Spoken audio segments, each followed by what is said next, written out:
রিমুর জয় ২ season ২। লেখক রিহানুরন্য।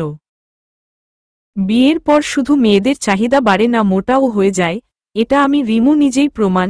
আমার উদয় চৌধুরী আর নিলয় চৌধুরী বয়স এখন ৭ মাস চলে। আমার জামাই নিহান এখন বাসায়ই থাকে, এই খানে বিজনেস করে, আমাকে অনেক সময় দেয়, তবে ওর নেটওয়ার্কের স্পিডটা একটু কমে গেছে, 5Gতে চলে আসে মাঝে মাঝে। তারপর ও সে আমাকে যথেষ্ট পরিমাণ আদর করে। আমার শাশুড়ি সারাক্ষণ আমার বাচ্চাদের নিয়ে থাকে। রোকসানা আন্টি আর আমি আগের মতোই একসাথে রান্না করি। আন্টির জামাই ও মাসে 2 বার করে এসে থেকে যায়। যখন আন্টির জামাই আসে ওই দিন আন্টিকে কাজ করতে দেই না। বৃষ্টির আম্মু ও এসেছে, আর বৃষ্টি 1 মাস ছিল আমাদের বাসায়। আমার বাড়ির সবাই জানে এখন আমার বিয়ে হয়ে গেছে। আম্মু 1 মাসে 1 বার করে আসে, আমরাও 2 বার গেছিলাম দিনাজপুর। শ্বশুরের শরীরটাও বেশি ভালো না। আমার বাসুর 1012 দিন পর পর চিটাগং যায়, 45 দিন থাকে। এটা আমার শ্বশুর শাশুড়ির পছন্দ না, ওনাকে বিয়ে করতে বলছে কিন্তু সে বিয়ে করবে না। এসব নিয়ে আমার শ্বশুর সাথে অনেকবার ঝগড়াঝাটিও হয়েছে। আমার জামাই এখন ফুল টাইম কাজে থাকে কিন্তু সফলতা পাচ্ছে না, কোথায় জানি একটা সমস্যা, সেটা কাউকে বলে না।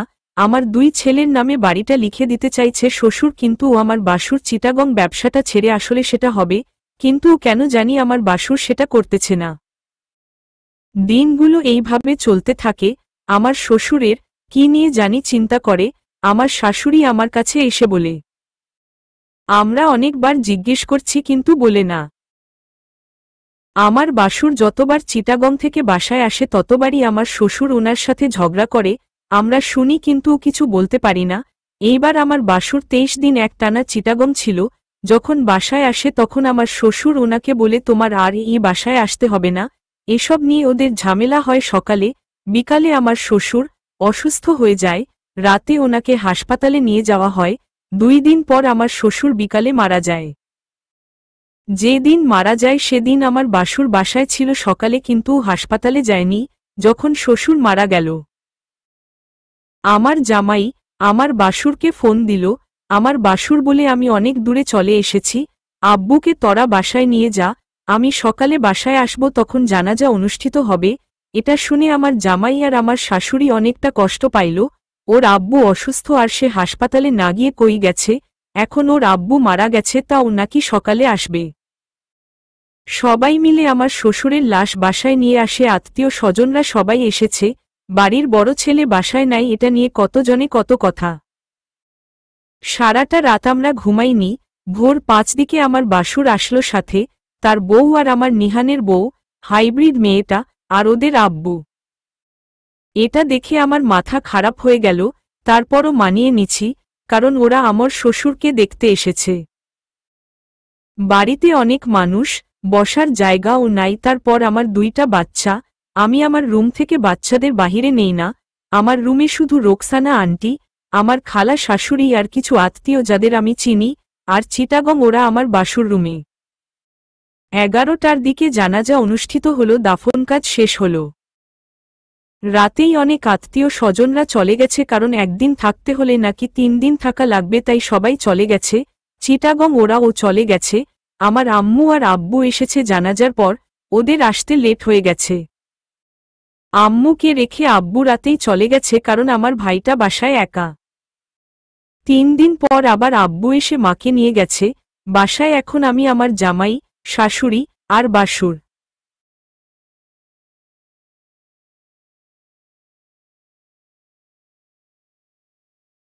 বাড়িতে একটা মানুষ না থাকলে বাড়িটা শূন্য হয়ে যায়। আমার শাশুড়ি একা হয়ে গেছে, শ্বশুর কথা মনে করেই কান্না করে। 7 দিন পার হয়ে গেছে, শোকের ছায়া এখনও কাটেনি। রাতে আমার বাসুর তার মাকে আমার সামনে থেকে ডেকে রুমে নিয়ে গেছে। ওদের মাঝে কি কথা হয়েছে আমরা জানি না। টকটু পর শাশুড়ি এসে আমার কাছে কান্না করতে লাগল। আমার পাশে আমার জামাইও ছিল। মার কান্না দেখে আমার জামাই লাফ দিয়ে উঠে গেছে। কি হয়েছে মা? শাশুড়ি বলে, নিহান তোর ভাই যে তার বউকে ডিভোর্স দেয়নি, এটা আমাকে কেন বললে না? আমার জামাই বলে, কি কও মা, আমরা 2 ভাই ডিভোর্স পেপারে সই করে উকিলকে চেক দিয়ে তারপর এসেছি। শাশুড়ি বলে, সব মিথ্যা, তোর ভাই ডিভোর্স দেয়নি, তোর ভাবি নাকি কাল সকালে বাসায় আসবে। এটা শুনে আমার মাথা ঘুরতে লাগলো, আমি কেমনে থাকব তাইলে এই বাসায়। নিহান তার ভাইয়ের রুমে গেল পিছনে আমার শাশুড়ি আর আমিও গেলাম রোকসানা আন্টিকে রুমে বসিয়ে। নিহান তার ভাইকে জিজ্ঞেস করে, ভাইয়া উকিল কি আমাদের ডিভোর্স পেপার পাঠাননি ওদের? ওর ভাই বলে না। নিহান তখন বলে আমরা 20 লাখ টাকার চেক দিছি দুই ভাইয়ে, তারপর উকিলের ফিস দিছি তাইলে দিল না কেন? ওর ভাই তখন বলে তরো 20 লাখ টাকা তুই আমার থেকে নিয়ে যাইছ। নিহান বলে আমার ডিভোর্স পেপার ও কি ওদের দেয়নি? ওর ভাই বলে সেটা আমি জানি না, উকিলকে জিজ্ঞেস কর। আমার জামাইর আমার আর আমার শাশুড়ি মাথায় আকাশ ভেঙে পড়ল বাসুরের কথা শুনে। ভাইয়ে ভাইয়ে ঝামেলা শুরু হলো। আমাদের সামনেই আমার বাসুর বলে, আম্মু তোমার রুমে তুমি থাকলে নিহাননের বাচ্চারা যে রুমে থাকে ওটা খালি করে দাও।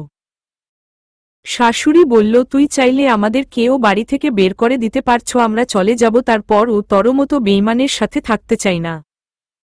শাশুড়ি বলে, রিমু ওদের নিয়ে তুমি আমার রুমে চলে আসো আর এই রুম ছেড়ে দাও। আমি বাচ্চাদের নিয়ে শাশুড়ির রুমে চলে আসলাম, রুম খালি করে। রাতে আমি আর আমার জামাই একসাথে শুয়ে আছি। ওই নিহানকে কান্না করতে দেখেছি এই প্রথম। আমার জামাই আমার সামনে কান্না করবে, আমি বউ হরে তা মানতে পারবো না। নিহানকে বলালাম, তুমি টেনশন করো না, আমরা দরকার হয় এই বাড়ি থেকে চলে যাব, তারপর ও তুমি মন খারাপ করো না। দুইজনকে জড়িয়ে ধরে শুয়ে আছি। বাচ্চারা শাশুড়ি রুমে, রোকসানা আন্টিও এখন আমার শাশুড়ি রুমে থাকে। পরের দিন সকালে ওরা বাসায় আসে, ওরা ওদের রুমে। সকালে ওদের জন্য নাস্তা রেডি করতে আমি না করছি রোকসানাকে, ওরা বাহির থেকে নাস্তা আনিয়ে তারপর খাইছে। দুপুরে ওদের রান্না ওরা করছে, আমারটা আমরা। ওরা এখন ওদের রুমে খাওয়া দাওয়া করে, টেবিলে আসে না। দুপুরের পর ওর বড় ছেলে ওর মাকে বলে, আম্মু বিকালে বাসায় থেকো, বাসায় উকিল আসবে। এটা শুনে সবাই চমকে গেলাম। ওর বাবা মারা গেল এখনো 1 মাস হয়নি, এখনই উকিল নিয়ে আসে সম্পত্তির জন্য। এটা আমার শাশুড়ি বলতে লাগল। আমি আমার শাশুড়িকে বললাম, তা ও ভালো আলাদা, কেউ কারো মুখ দেখব না। বিকালে উকিল আসলো অনেকগুলো কাগজ নিয়ে, বাড়ির সবাই একসাথে উকিলের সামনে। আমার বাচ্চারগুলো রোকসানা আন্টি কাছে রেখে উকিল সামনে আসলাম। উকিল বলল, এই নোটিশ নিহান চৌধুরীর নামে। আমি বললাম, কেন ওর নামে কেন আসবে? উকিল বলে, আপনি কে? আমি বললাম, আমি ওর বউ। উকিল বলে, আপনি বড় বউ আর ওর ছোট বউ তার বিরুদ্ধে মামলা করছে, তাই কোর্ট থেকে নোটিশ দিছে, আপনারা নোটিশটা পড়ে এইখানে সই করে দিবেন। আমার জামাই নোটিশ হাতে নিয়ে পড়তে লাগল। তার নামে মামলা করছে হাইব্রিড মেয়েটা। আমার জামাই নাকি তার দেখাশোনা করে না, তার ভরণপোষণ দায়িত্ব নেয় না। এখন থেকে যদি ওর বড় বউয়ের সমান অধিকার ওরে না দেয় তাহলে হাইকোর্টে যাবে মামলাটি। আমার জামাই তার বড় ভাইয়ের দিকে তাকিয়ে সই করে দিচ্ছে। উকিল চলে গেল। আমি রুমে এসে শুয়ে শুয়ে কান্না করতে লাগলাম। আর আমার জামাইকে বললাম, ওই দিন যদি আমি বলতাম আমার গালে কিসের দাগ, তাহলে আজকে এমনটা হতো না। আমাকে মাফ করে দাও নিহান, ওই দিনের মিথ্যা কথার জন্য আজকে আমাদের এই অবস্থা। নিহান বলল, রিমু কপালে যা আছে তাই হবে, তুমি কোন চিন্তা করো না। এই বলে আমার কপালে চুমু দিল।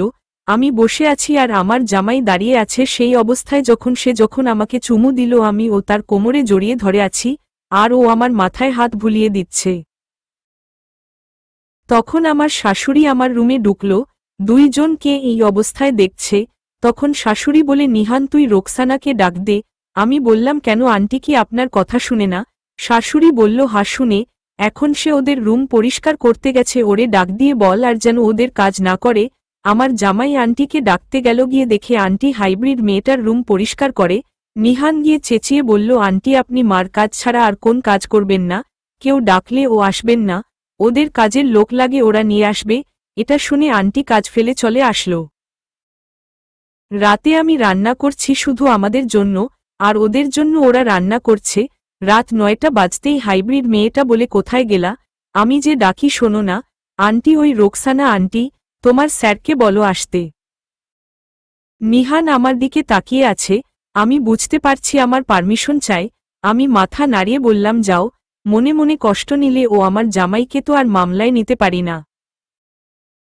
রাতে কখন আসবে কিছু বলে যায়নি। আমি তো রাতে একা একই ঘুমাই, বাচ্চারা তো আমার শাশুড়ি লগে থাকে। আজকে একা একা কেমন জানি লাগে, ঘুম আসে না, 10টা বাজে আসে না। আমি আমার শাশুড়ি রুমে গেলাম, যাবার সময় আরো চোখে দেখলাম ওদের রুমে দরজা লাগানো। শাশুড়ির রুমে গিয়ে দেখি একটা ঘুমিয়ে গেছে, আরেকটার লগে আমার শাশুড়ি খেলা করে। আমাকে বলে, রিমু তুমি ঘুমিয়ে পড়ো।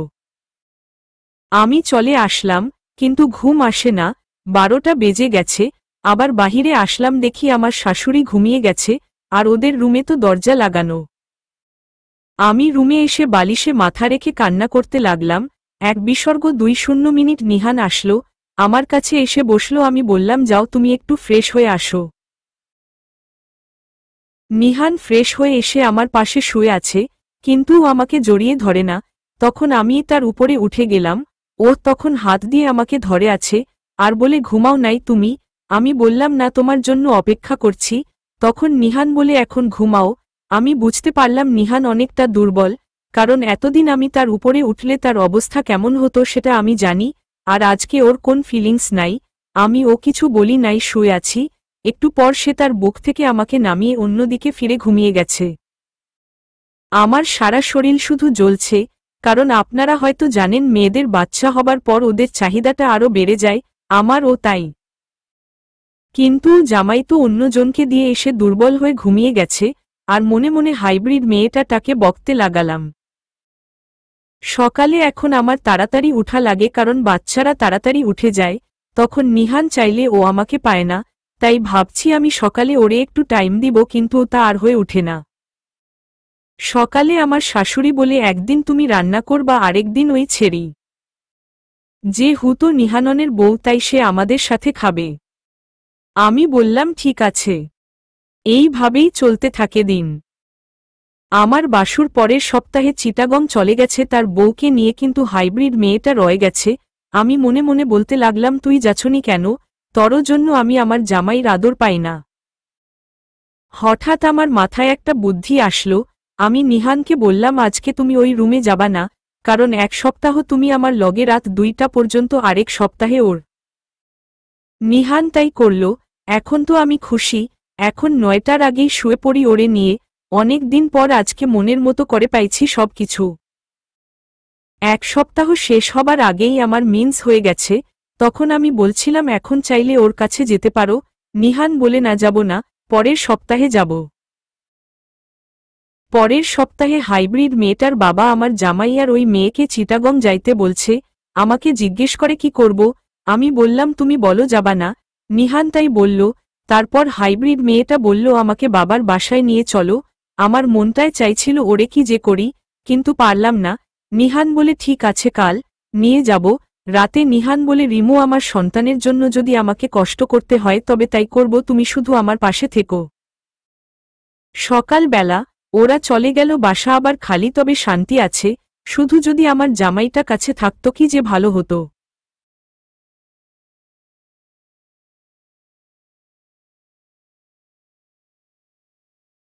আজ 4 দিন হলো সে চিটাগং। রাতে ফোন দিল, বলল, রিমু, ভালো লাগে না, চলে আসতে মন চায়। আমি বললাম, কেন, শ্বশুর বাড়ি গেছো, আদর করো বউকে। নিহান বলে, আমি তোমাকে করব, ওরে ভালো লাগে না। আমি বললাম, ভালো না লাগলে এত করা কমনে করো ওরে। নিহান বলে, জানি না। আমি বললাম, হইছে, বেডা মানুষ, জিনিস পাইলে হয়, আর কিছু লাগে না ওদের। নিহান বলে, রাগ করে না, আমি কাল চলে আসব। আমি বললাম, থাক, আশা লাগবে না। নিহান বলে, স্যারের কথা শুনতে হয়। আমি হেসে দিলাম, অনেক পুরনো নাম আমার সামনে তুলল। আমার হাসি শুনে সেও হেসে দিল, বলে, রিমু, ওই রিমু তোমার ওটা কি ভালো হইছে? আমি বললাম, কোনটা? স্যার বলে, ওই যে ওইটা। আমি বললাম, জি না স্যার, কাল ভালো হবে। নিহান বলে, তাইলে তো ভালোই হবে, আমিও কাল আসব। আমি বললাম, ঠিক আছে, আইসেন, তবে ওইগুলো নিয়ে আইসেন। নিহান বলে, না আনলে হয় না, আমার ভালো আগে না ওইগুলো ব্যবহার করতে। আমি বললাম, থাক, তাইলে চিটাগং থাকেন, আসতে হবে না। নিহান বলে, দূর, ভালো লাগে না, যাও, নিয়ে আসব। পরের দিন সকালে নিহান আসলো একা, উইটা রেখে এসেছে। বাসায় এসে নিহান তার মার রুমে বসে কথা বলছে। আমি ও বসা। নিহানকে নাকি তার শ্বশুর বলছে, তোমার ঢাকা যেতে হবে না, এখন তো ঢাকার বিজনেস ও বেশি সুবিধা না, ঢাকার বিজনেসটা বিক্রি করে চিটাগং চলে আসো একেবারে। নিহান নাকি না করছে। আমি বললাম, তুমি চিটাগং চলে গেলে আমি ও আম্মুকে নিয়ে এই বাসা থেকে চলে যাব। এটা শুনে নিহান রেগে গিয়ে বলে আমি কি বলছি যে ওই খানে চলে যাব, আমার শাশুড়ি বললে তর যাইতে হবে না, তর ভাই গেছে সে থাকুক। নিহান দুপুরের দিকে ঢাকা অফিসে গেছে, সেই খানে গিয়ে দেখে তার ভাই ওই বিজনেসটা অন্য কারো কাছে বিক্রি করতে চাইছে। রাতে বাসায় এসে তার মারে এই কথা জানল। তার মা তার বড় ভাইকে ফোন দিছে, ফোন দিয়ে বলে তুই নাকি ঢাকার কোম্পানি বিক্রি করতে চাস। আমার বাসুর বলে হা। তখন আমার শাশুড়ি বলে এই কোম্পানি বিক্রি করার নাম তুই আর নিবি না। তখন আমার বাসুর বলে কেন, কোম্পানি কি তোমাদের একার নাকি, আমার কি ভাগ নাই? তখন আমার শাশুড়ি বলে তর ভাগেরটা তরে তর বাবা আগেই দিয়ে দিছে চিটাগিং সবকিছু। তখন আবার আমার বাসুর বলে এখন আব্বু নাই আর আগের কিছুই নাই, আমার ভাগেরটা আমি বিক্রি করব। তখন আমার জামাই ফোনটা হাতে নিয়ে বলল আপনি এটা কেমন কথা আম্মুকে বললেন, আপনার জন্য চিটাগং সবকিছু তো লিখে দিছে আব্বু। আমার বাসুর আবার বলে ঢাকার কোম্পানিতে ও আমার ভাগ আছে, তুই যদি বিক্রি করে এই খানে আসতে চাস তাহলে আয়, না হলে আমার ভাগেরটা আমি বিক্রি করব। তখন আমার জামাই বলে আমরা যে উকিলকে 20 লাখ টাকা দিছিলাম ডিভোর্স জোন, ও টাকা আপনি আবার উকিলের থেকে চেক নিয়ে সেই টাকা তুলে নিছেন, সেই টাকা তো পুরো আমার ছিল, ওই টাকা ফেরত দেন। সাথে সাথে আমার বাসুর বলে সেই টাকা তর ছোট বউ নিয়ে গেছে। আমার জামাই বলল আমার টাকা আমকে না দিয়ে ওরে দিলেন কেন? তখন বলে আমার বাসুর ওর সবকিছু তো তর, তাইলে ওরে দিতে সমস্যা কি, তুই চিটাগং চলে আয় মারে নিয়ে। আমার জামাই ফোন কেটে দিছে। আমার শাশুড়ি বলে এমন ছেলে পেটে ধরছি আমি। আমার শাশুড়ি বুঝতে পারছে যে তার বড় ছেলে ঢাকার সবকিছু বিক্রি করে একেবারে চিটাগং চলে যেতে চায়। এই দিকে আমার জামাই তার বড় ভাইয়ের সাথে ফোনে কথা বলে এসে রুমে শুয়ে আছে। আমি ও আসলাম রুমে, আমাদের দুইটা বেবিকে আমি আমার জামাইয়ের সাথে শুইয়ে দিলাম। এক সাইডে আমি ও শুয়ে আছি। আমার জামাইয়ের মনটা খারাপ, বাচ্চাদের দিকে তাকিয়ে আছে। আমার জামাই বুঝতে পারছিল তার বড় ভাইয়ের জন্য বাচ্চাগুলোর ভবিষ্যৎ অন্ধকার হয়ে যেতে পারে, তাই আমাকে বলে রিমু আমি কাল চিটাগং যাব। আমি বললাম কেন, ওই ছেড়ির কত গালে।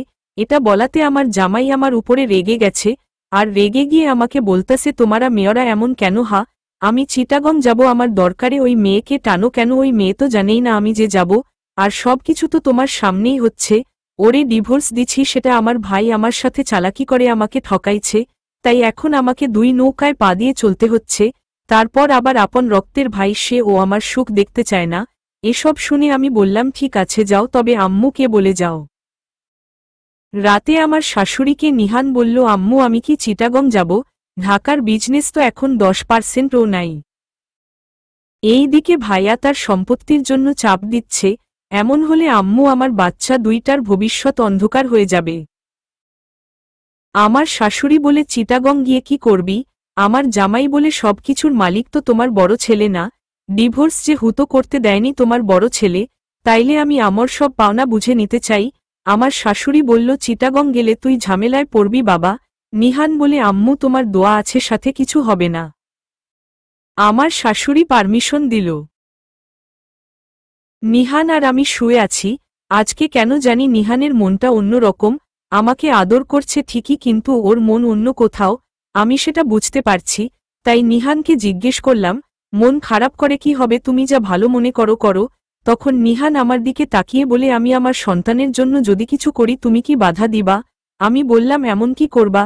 সে বলল আমি প্রথম আমার শ্বশুর বাড়ি যাব, কারণ আমি ওই খান থেকে চলে আসার পর বড় ভাই তার বিজনেসগুলো তার বউকে গিয়ে পরিচালনা করে, আর সে আমার যে আগের বিজনেস ছিল হাইব্রিড মেয়ের বিজনেস, যেটা আমার নামে লিখে দিবার কথা ছিল, সেটাও দেখে আপন ভাই হয়ে কেন সে আমার সাথে এমন করে জানতে চাইব।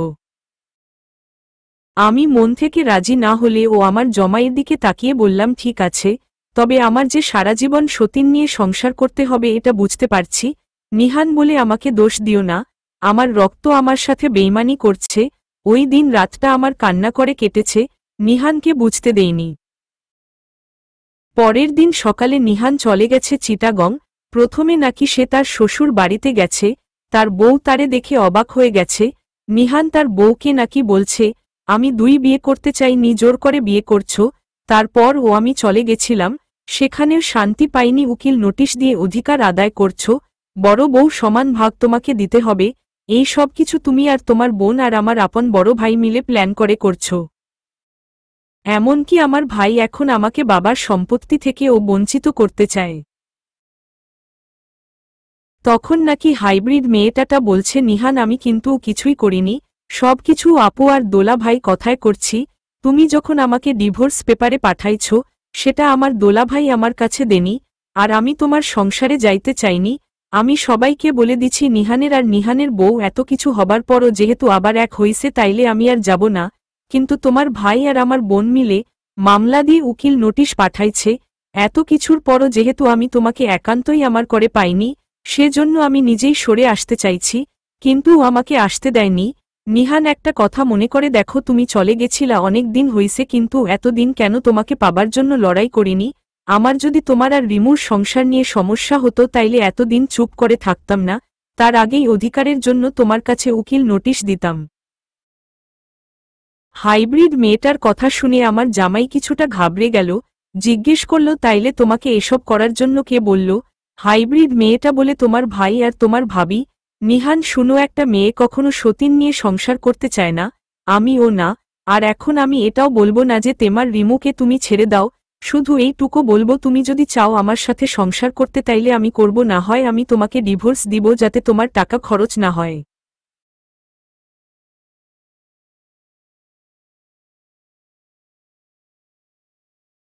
নিহান কিছুটা হালকা হল, বলল সত্যি ডিভোর্স দিবা?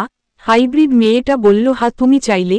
নিহান বলল হা আমার আর ডিভোর্স হয়ে যাব, কারণ তুমি তো জানো আমার রিমু কত কষ্ট করছে আমার জন্য, আমার সন্তানের জন্য। যে রিমুকে তোমরা অচেতন করে মরে গেছে ভেবে কবর দিবার জন্য লোকও বাড়া করছিলে। হাইব্রিড মেয়েটাটা বলে, তোমার বউকে আমি মারতে চাইনি, তবে হা ওরে আমি হিংসা করতাম, কিন্তু আমি চাইনি তোমার বউ মরে যাক বা আমি মেরে ফেলি। এসব পুরনো কথা তুলেলে সমস্যা সমাধান হবে না। তুমি ডিভোর্স চাইছো, ডিভোর্স দিব, তবে ঈদের পর। নিহান বলল, ঈদ তো আরও 1 মাস বাকি। হাইব্রিড বলে, হা আমার 1টা মাস লাগবে, তবে তোমার হেল্পও লাগবে। নিহান বলল, কি হেল্প? হাইব্রিড বলে, আমাকে তোমার পিছনে লাগিয়ে তোমার ভাই আমার কোম্পানির দায়িত্ব নিচ্ছে। আমি আপিকে অনেকবার বলছি, কিন্তু আপি বলে তর দোলা ভাই তো আর তো কেউ না, তাইলে এমন করছো কেন? তর সবকিছু তো আমারা নিয়ে যাব না। কিন্তু নিহান এখন তুমি শুধু বলবা আমার বিজনেস আমি দেখব, আর আমিও বলবো আমার জামাই আছে, এখন আপনি আপনার কোম্পানিতে যান। হাইব্রিড মেয়েটার কথায় নিহান রাজি হয়ে গেছে, যেহেতু সে ডিভোর্স দিবে তাইলে আমিও তারে হেল্প করবে। এই সব কথা তখন নিহান আমাকে বলেনি, নিহান চাইছিল ডিভোর্স কাজ শেষ করে আমাকে জানাবে, তাই আমার কাছে গোপন রাখছে।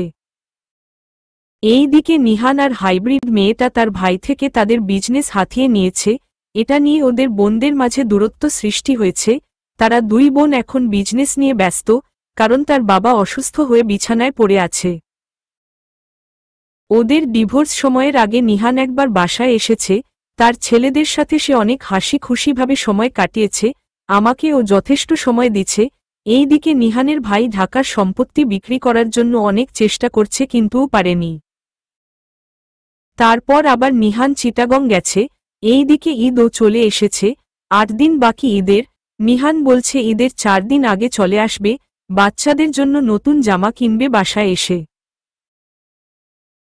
নিহান আসলো 4 দিন পর, কিন্তু ওর সাথে হাইব্রিড মেয়েটাকেও নিয়ে। সে নাকি বলছে তার জামাইয়ের সাথে ঈদ করতে চায়, তাই নিয়ে এসেছে।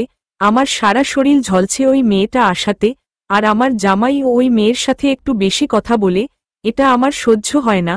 তাই নিহানের সাথে আমার অনেকবার ঝগড়াও হইছে। লাস্ট নিহান বলল, আর কয়টা দিন সময় দাও, তারপর আমি আর কোন দিন চিটাগং যাব না, আর এই মেয়ে কোনোদিন এই বাসায় আসবে না, এই আমার সোনা বউটাকে ছুঁয়ে কথা দিলাম। জামাইয়ের এমন কথা শুনে কোন বউ কি রাগ করে থাকতে পারে? বাসায় এসে হাইব্রিড মেয়েটা তার মতো তার রুমে থাকে। এই দিকে নিহান আমাদের বাচ্চাদের জন্য নতুন জামা কিনে আনছে, আম্মুর জন্য শাড়ি, রোকসানা আন্টি জন্য ও শাড়ি আনছে, আর আমার জন্য ও। কিন্তু আজকে বিকেলে রোকসানা আন্টি চলে যাবে তার দেশের বাড়িতে, ঈদের পর আসবে। তাই এখন থেকে আমার জমাইকে বললাম, আমি বাসায় কাজ করার সময় তুমি তোমার বাবুদের সাথে থাকবা, ওদের রেখে একটু দূরে ও যাবা না।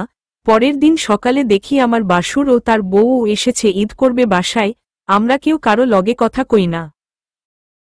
সকালে নাস্তা শেষ করলাম আমরা, তারপর আমার ছেলেদেরকে তার বাবার কাছে রেখে আমি কাজ করতে গেলাম। হঠাৎ দেখি আমার জামাই আমার দুইটা ছেলে আর হাতে একাট বেগ নিয়ে হাইব্রিড রুম থেকে বের হয়ে আমাদের রুমে গেছে। এটা দেখে দৌড়ে আমি গেলাম রুমে, গিয়ে দেখি দুইটা বাচ্চার হাতে 500 টাকার নোট আর আমার জামাই হাতে বাচ্চাদের জামা কাপড়। আমার মাথায় রক্ত উঠে গেছে। নিহানকে বললাম, তুমি আমার বাচ্চা নিয়ে ওই রুমে গেছো কেন? তোমার বউ লাগে, তুমি সারা রাত দিন ওরে নিয়ে শুয়ে থাকো, আমার বাচ্চা নিয়ে তুমি কেন গেলা ওই রুমে? এটা বলাতে নিহান বলে, তুমি চিল্লা চিল্লি করতাছ কেন? বাচ্চা কি তোমার একার? আমি রাগে বললাম, হ্যাঁ আমার একার। তুমি বাচ্চাদের নিয়ে আর কোন দিন রুম থেকে বের হবা না। যদি বের হও তাইলে আমি বাচ্চাদের নিয়ে এই বাড়ি ছেড়ে চলে যাব। এটা বলাতে নিহান আমাকে চড় মেরে বলে, তোমার দিন দিন অনেক সাহস বাড়ছে। আমাদের ঝগড়া বাড়ির সবাই বাহিরে থেকে শুনছে। আমার শাশুড়ি আমার বাচ্চাদের নিয়ে ওনার রুমে চলে গেছে। আমি বাচ্চাদের হাত থেকে টাকাগুলো নিয়ে আর নিহানের থেকে বাচ্চাদেরকে যে জামা কাপড় দিচ্ছে সেইগুলো নিয়ে হাইব্রিড মেয়েটার রুমে গেলাম।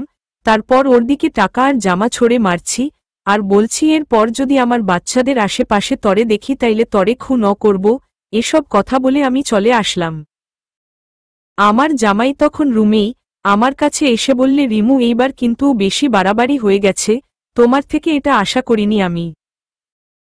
আমি বললাম, তোমার থেকে ও এটা আশা করিনি নিহান, তুমি আমার বাচ্চাদের নিয়ে ওই মেয়ের কাছে যাবে? নিহান চুপ করে আছে, একটু পর বলে, মাফ করো আমাকে, তারপর ও কথা বলা বন্ধ করো। আমি চলে গেলাম রান্না করতে বাচ্চারা শাশুড়ি কাছে। আমার শাশুড়ি ও একটু অসুস্থ, ওনার আজকে সন্ধ্যায় ডক্টর দেখানোর কথা, তাই আবার রুমে গিয়ে আমার জামাইকে বলালাম 6টায় আম্মুকে নিয়ে ডক্টর কাছে যাব, বাসা থেকে কোথাও বের হবা না আজকে। আমার জামাই বলল, ঠিক আছে নিয়ে যাব, 6টা বাজার আগেই রেডি থাকব। রান্না শেষ করে গোসল করে দুপুরের খাইলাম আর আম্মুকে বললাম 6টায় ডক্টর দেখিয়ে এসে রান্না করব। শাশুড়ি বলে, এটাই ভালো হবে। তাই আমি আমার জামাই শাশুড়িকে নিয়ে ডক্টর কাছে যাব, রেডি হলাম, সাথে আমার বাচ্চাদের ও নিয়ে যাব। বাসায় কার কাছে রেখে যাব? রোকসানা আন্টি ও তো নেই। 6টার আগেই বের হলাম ডক্টর দেখানোর জন্য। ডক্টর দেখিয়ে আসতে আসতে 8টার উপরে বেজে গেছে। বাসায় এসে দেখি গেইটের সামনে পুলিশ গাড়ির সাথে অ্যাম্বুলেন্স। আমাদের বাসায় পুলিশ কেন? সবাই চমকে গেলাম। বাসার ভিতরে গিয়ে দেখি বাসা ভর্তি পুলিশ। কি হইল কিছুই বুঝতে পারছি না। আস্তে সামনে আগিয়ে দেখি হাইব্রিড মেয়েটার রুমে পুলিশ বেড়িবাঁধ দিয়ে রাখছে আর তার বোন কান্না করছে, সাথে আমার বাসুরও। বাসা ভর্তি পুলিশ আর আশেপাশে লোকজন এবং আমাদের 2 তালা 3 তালার সব ভাড়াটিয়ারা আমাদের বাসায়। কি হয়েছে এখনও আমরা কেউ বুঝতে পারছি না। নিহান আমাকে বাচ্চাগুলোকে নিয়ে রুমে চলে যেতে বলল। আমি উদয় আর নিলয়কে নিয়ে রুমের দরজার সামনে দাঁড়িয়ে আছি। আমার শাশুড়ি আর জামাই গেল হাইব্রিড মেয়েটার রুমে, গিয়ে দেখে হাইব্রিড মেয়েটার নিথর দেহটা পড়ে আছে বিছানায়। পুলিশের প্রাথমিক ধারণা হাইব্রিড মেয়েটাকে খুন করা হয়েছে, কিন্তু কে করছে? আমরা তো বাসায় ছিলাম না। পুলিশ নিহানের ভাবিকে বলল, আপনি চাইলে মামলা করতে পারেন। নিহানের ভাবি নিহানকে 1 নাম্বার আসামি আর আমাকে 2 নাম্বার আসামি করে মামলা করছে। হাইব্রিড মেয়েটার বডির পাশে একটি ডিভোর্স পেপার পেয়েছে পুলিশ। এই ডিভোর্স পেপার নিয়ে পুলিশের সন্দেহ। ভিকটিমকে জোর করে ডিভোর্স পেপারে সই নিতে গিয়ে ঝগড়া করে খুন করা হয়েছে। আমার বাসুর পুলিশকে বলছে যে তাদেরকে কেন আসামি করা হলো, ওরা তো বাসায় ছিল না। পুলিশ বলতাছে আগে পোস্টমর্টেম রিপোর্ট আসবে, তারপর কেমনে কি হয়েছে সেটা দেখা যাবে। এটা বলে হাইব্রিড মেয়েটাকে অ্যাম্বুলেন্স উঠানো হয়েছে আর আমার জামাইকে আর আমাকে হেনোকাপ পরিয়েছে, আমাদেরকে থানায় নিয়ে যাবে। এটা দেখে আমার শাশুড়ি পুলিশকে বলতাছে, ওদের কেন কেন নিবেন, ওরা তো বাসায় ছিল না, এখন বাসায় আসলো আমাকে ডক্টর দেখিয়ে। পুলিশ বলে, মামলার আসামিকে আমরা ছেড়ে যেতে পারি না, কালকে পোস্টমর্টেম রিপোর্ট আসবে, তখন বাকি ব্যবস্থা করব। আমার উদয় আর নিলয় আমার শাশুড়ি কাছে, বাচ্চাদের ছাড়া আমি যাব না থানায়, কিন্তু আমার শাশুড়ি বলে, বাচ্চাদেরকে নিয়ে গেলে ওরা অসুস্থ হয়ে যাবে আর তোমাদের কিছু হবে না। পুলিশ সাথে আমার বাসুরও কথা বলছে। পুলিশ বলছে ওনার বাচ্চা চাইলে উনি নিয়ে যেতে পারে, কিন্তু শাশুড়ি দিবে না। তাই আমি আর নিহান 2 জনে গাড়িতে উঠলাম। আশেপাশের লোকজন এবং আমাদের সব ভাড়াটিয়া সবাই ভাবছে আমরা মিলে আমার সতীনকে খুন করছি। আমাদেরকে থানায় নিয়ে গেছে। পিছনে পিছনে আমার বাসুরও এসেছে। আমার বাসুর বলে পুলিশকে যে আমাকে ছেড়ে দিতে। আমার দুইটা বাচ্চা বাসায় কান্না করে। পুলিশ বলে আপনার বউকে বলেন মামলাটা তুলে নিতে, নিজেরা পারিবারিকভাবে বিষয়টা মিটিয়ে নিন। আমার বাসুর বাসায় গিয়ে তার বউকে বলছে যে মামলাটা তুলে নিতে, কিন্তু সে তুলে নেয়নি। রাতে আমি আর নিহান একসাথে থানায় ছিলাম। আমাদেরকে পুলিশ অনেক জিজ্ঞাসা করছে, কিন্তু আমরা একটাই কথা বলছি যে আমরা কিছুই জানি না। সকালে আমার শাশুড়ি আমার বাচ্চাদেরকে নিয়ে থানায় এসেছে, সাথে আমার বাসুর ও খালা শাশুড়ি। আমার বাচ্চাগুলোর মুখগুলো মলিন হয়ে গেছে। নিহান আর আমরা দুইটা বাচ্চাকে কোলে নিলাম, পুলিশ সেই ব্যবস্থা করে দিচ্ছে। আমার শাশুড়ি বলে তোদের মামলাটা তুলে নিবার জন্য আমরা সবাই অনেক রিকোয়েস্ট করছি, কিন্তু রাজি হয়নি, বরং উল্টো বলছে বেশি কথা বললে এই বাড়ির সবাইকে আসামি করবে। পুলিশের সাথে তারা কথা বলছে 10টার মধ্যে নাকি পোস্টমর্টেম রিপোর্ট আসবে, তখন পুলিশ ব্যবস্থা নেবে। 1:03 সময় পুলিশের কাছে পোস্টমর্টেম রিপোর্ট এসেছে। পোস্টমর্টেম রিপোর্ট স্পষ্ট করে লেখা, ভিকটিমকে শ্বাসরুদ্ধ করে খুন করা হয়েছে। ভিকটিম গায়ে শুধু নিহানের হাতের ছাপ, গলার ও নিহানের হাতের ছাপ পাওয়া গেছে। আর খুন হয়ে 56টার মধ্যে ভিকটিম পাশে যে ডিভোর্স পেপার পাওয়া গেছে ওটার মধ্যে ও নিহানের হাতের ছাপ পাওয়া গেছে। পুলিশের ধারণা ভিকটিমকে ডিভোর্স পেপারে সই নিতে গিয়ে ঝগড়া করে তারে মেরে ফেলা হয়েছে।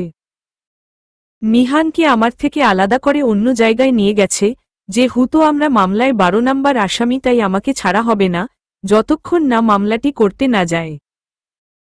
আমার সন্তানগুলোর কষ্ট দেখে আমি ঠিক থাকতে পারছি না। এই দিকে নিহানের বড় ভাই হাইব্রিড মেয়ের লাশ নিয়ে তারা চিটাগং গেছে। আগামীকাল ঈদ, এই মুহূর্তে আদালতের সব কাজ বন্ধ। আমার শাশুড়ি বাচ্চাগুলোকে আমার খালা শাশুড়ি কাছে রেখে নিহানকে যেই জায়গায় নিয়ে গেছে সেখানে গেছে। নিহান বারবার জিজ্ঞেস করছে রিমুকে কি ছাড়া হয়ে। আমার শাশুড়ি বলে না। এইদিকে আমার বাচ্চা অবস্থাও খারাপ, তাই নিহান আমার আর আমার বাচ্চাদের জন্য পুলিশের কাছে 144 ধারায় জবানবন্দি দিছে যে নিহান তার ছোট বউকে খুন করেছে। এসব শুনে আমার শাশুড়ি কান্না করতে করতে আমার কাছে এসেছে, বলছে নিহান কেন মিথ্যা জবানবন্দি দিছে। আমি জানতে চাইলাম কিসের জবানবন্দি দিছে। শাশুড়ি বলল নিহান পুলিশের কাছে 144 ধারায় জবানবন্দি দিছে, তার বউকে সে খুন করেছে। এটা শুনে আমি পাগলের মতো হয়ে গেছি। নিহান এটা কি করল? 1 ঘন্টা পর আমাকে ছেড়ে দিচ্ছে। আমি আমার বাচ্চাকে নিয়ে আমি নিহানের সাথে দেখা করতে গেছি। আমাকে দেখে নিহান বলল রিমু তোমাকে ছাড়ছে পুলিশ? আমি বললাম হা, তবে তুমি নাকি মিথ্যা জবানবন্দি দিছ। নিহান বলে আসতে বলো, কেউ শুনলে তোমাকে আবার ধরে নিয়ে যাবে। আমি বললাম কেন? নিহান বলে আমি যা করছি আমার সন্তান আর তোমার জন্য করেছি। তোমরা তো জানো আমি কোন দোষ করিনি। তারপর ও শুধু তোমাকে আর আমার সন্তানকে বাঁচাতে আমাকে মিথ্যা জবানবন্দি দিতে হয়েছে। বাচ্চারা মাকে ছাড়া থাকতে পারবে না, কিন্তু ও বাবাকে ছাড়া থাকতে পারবে।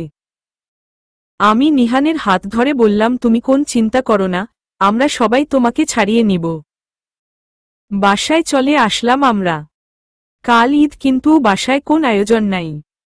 সারাটা দিন না খেয়ে আছি। আমার শাশুড়ি এই জায়গায় ওই জায়গায় যায় নিহানকে ছাড়াতে, কিন্তু কোন কাজ হয় না। সবাই বলে ঈদের পর, এখন ঈদের ছুটি, তাই সবকিছু বন্ধ। শাশুড়ি বাসায় চলে এসেছে, সাথে খালা শাশুড়িও। রাতে আমরা সবাই সিদ্ধান্ত নিলাম একটা উকিল ধরব। কাল তো ঈদের দিন, তাই পরের দিন উকিলের সাথে কথা বলবো। ঈদের দিন সকালে আমার শাশুড়িকে বললাম নিহানের জন্য কিছু রান্না করে নিয়ে যান। আমার শাশুড়ি সবকিছু রেডি করে বিকালে নিহানের সাথে দেখা করতে গেছে। নিহান নাকি তার সন্তানদেরকে ঈদের জামা কাপড় পরানো হয়েছে নাকি জানতে চাইছে। আমার শাশুড়ি বলল আমাদের বাসায় কোন ঈদ নেই বাবা, তরে ছাড়া তুই কেন জবানবন্দি দিলে?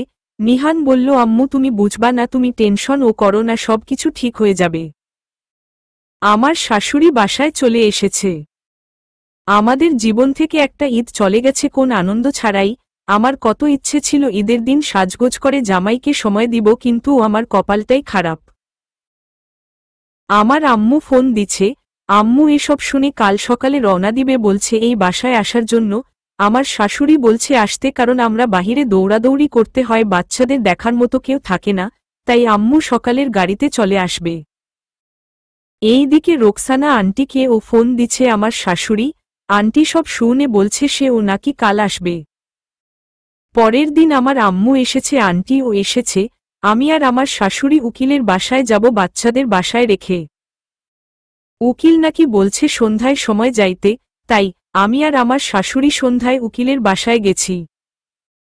উকিল কেসটা নিতে চায় না, কারণ নিহান 144 ধারায় জবানবন্দি দিচ্ছে, তাই আমি আর আমার শাশুড়ি বললাম আমাদের বাঁচাতে সে মিথ্যা জবানবন্দি দিচ্ছে। উকিল বলল সে যদি তার জবানবন্দি পরিবর্তন করে তাইলে চেষ্টা করবে। তাই আমরা পরের দিন উকিলকে নিয়ে নিহানের সাথে দেখা করতে গেছি। উকিল নিহানকে বলল তুমি কি তোমার জবানবন্দি পরিবর্তন করবে? নিহান বলে পরিবর্তন করলে কি ওরা আমার বউকে ধরে নিয়ে যাবে? উকিল বলল তোমার বউ নামে মামলাটা শেষ হয়নি, আদালতে তোমার জবানবন্দি পুনরায় নেওয়া হবে, তখন যদি আবার 144 ধারায় জবানবন্দি দাও তাইলে তোমার বউ উপর থেকে এই মামলটি চলে যাবে। এটা শুনে নিহান আরও বেশি ঘাবড়ে গেছে যে কোন মূল্যে নিহান আমাকে বাঁচাতে চায়। উকিলের কথায় নিহান রাজি না, তাই উকিল এই কেসটা নিতে চায় নাই। উকিল চলে গেল। আমি আর আমার শাশুড়ি নিহানকে বললাম তুমি জবানবন্দি পরিবর্তন করো। নিহানের আম্মু ও বলে নিহান তুই জবানবন্দি পরিবর্তন কর।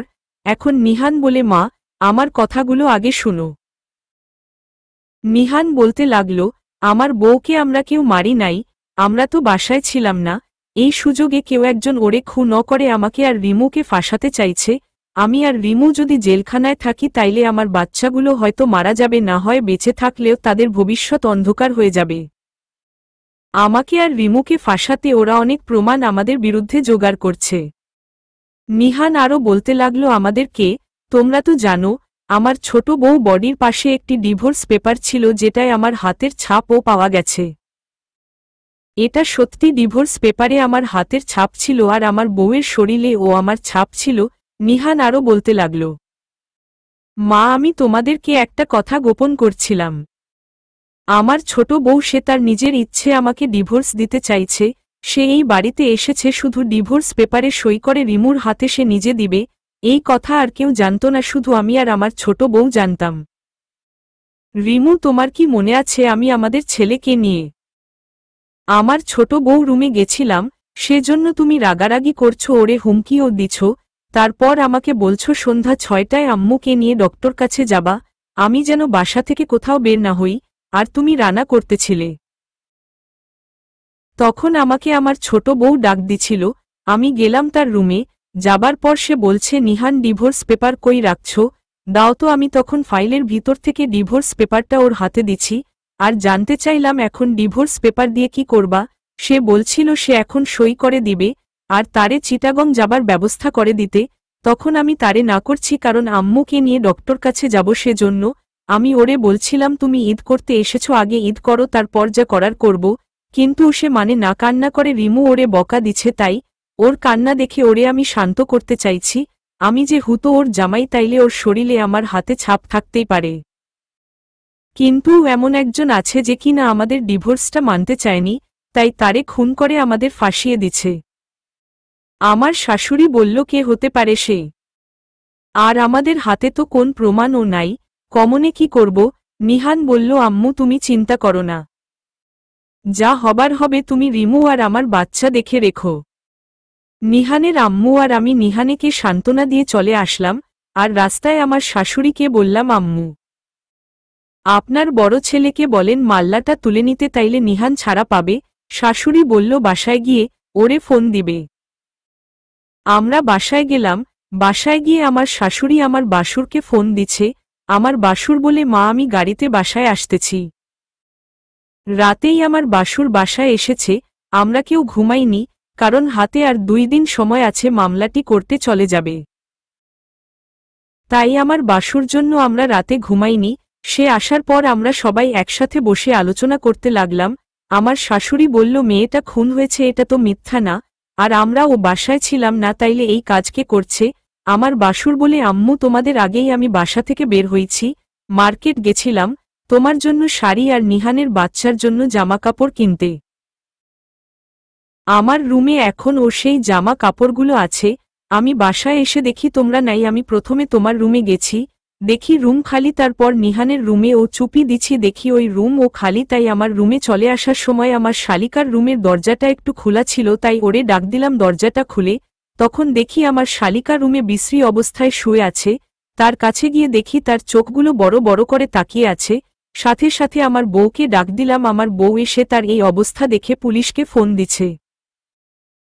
আমি এর বেশি জানি না। তখন আমি বললাম, ভাইয়া আপনি যদি এসে দেখে থাকেন তার রুমের দরজা একটু খোলা, তাইলে অন্য কেউ ওর রুমে ঢুকছে, কারণ আমরা যাবার সময় আমি ওর রুমের দরজা লাগানো দেখে গেছি। আমার বাসুর বলে আমার বউ ছিল বাসায়, আর সে ঘুমেছিল। আমি ওরে এসে ঘুমে পেছি, আর তার নিজের বোনকে তো আর সে নিজে খুন করতে পারে না। আর পুলিশ চায় প্রমাণ, আর সব প্রমাণ নিহানের হাতের ছাপ ডিভোর্স পেপারে ও নিহানের হাতের ছাপ। আর আমার বউ তো ডিভোর্স পেপার নিয়ে তার বোনের কাছে যাবে না। সব কিছু এলোমেলো হয়ে গেছে। নিহানকে কেমনে বাঁচানো যায় চিন্তায় পড়ে গেলাম আমরা। পরের দিন রাতে চিটাগং থেকে নিহানের ভাবি এসেছে, কারণ কাল নিহানের মামলাটি করতে যাবে।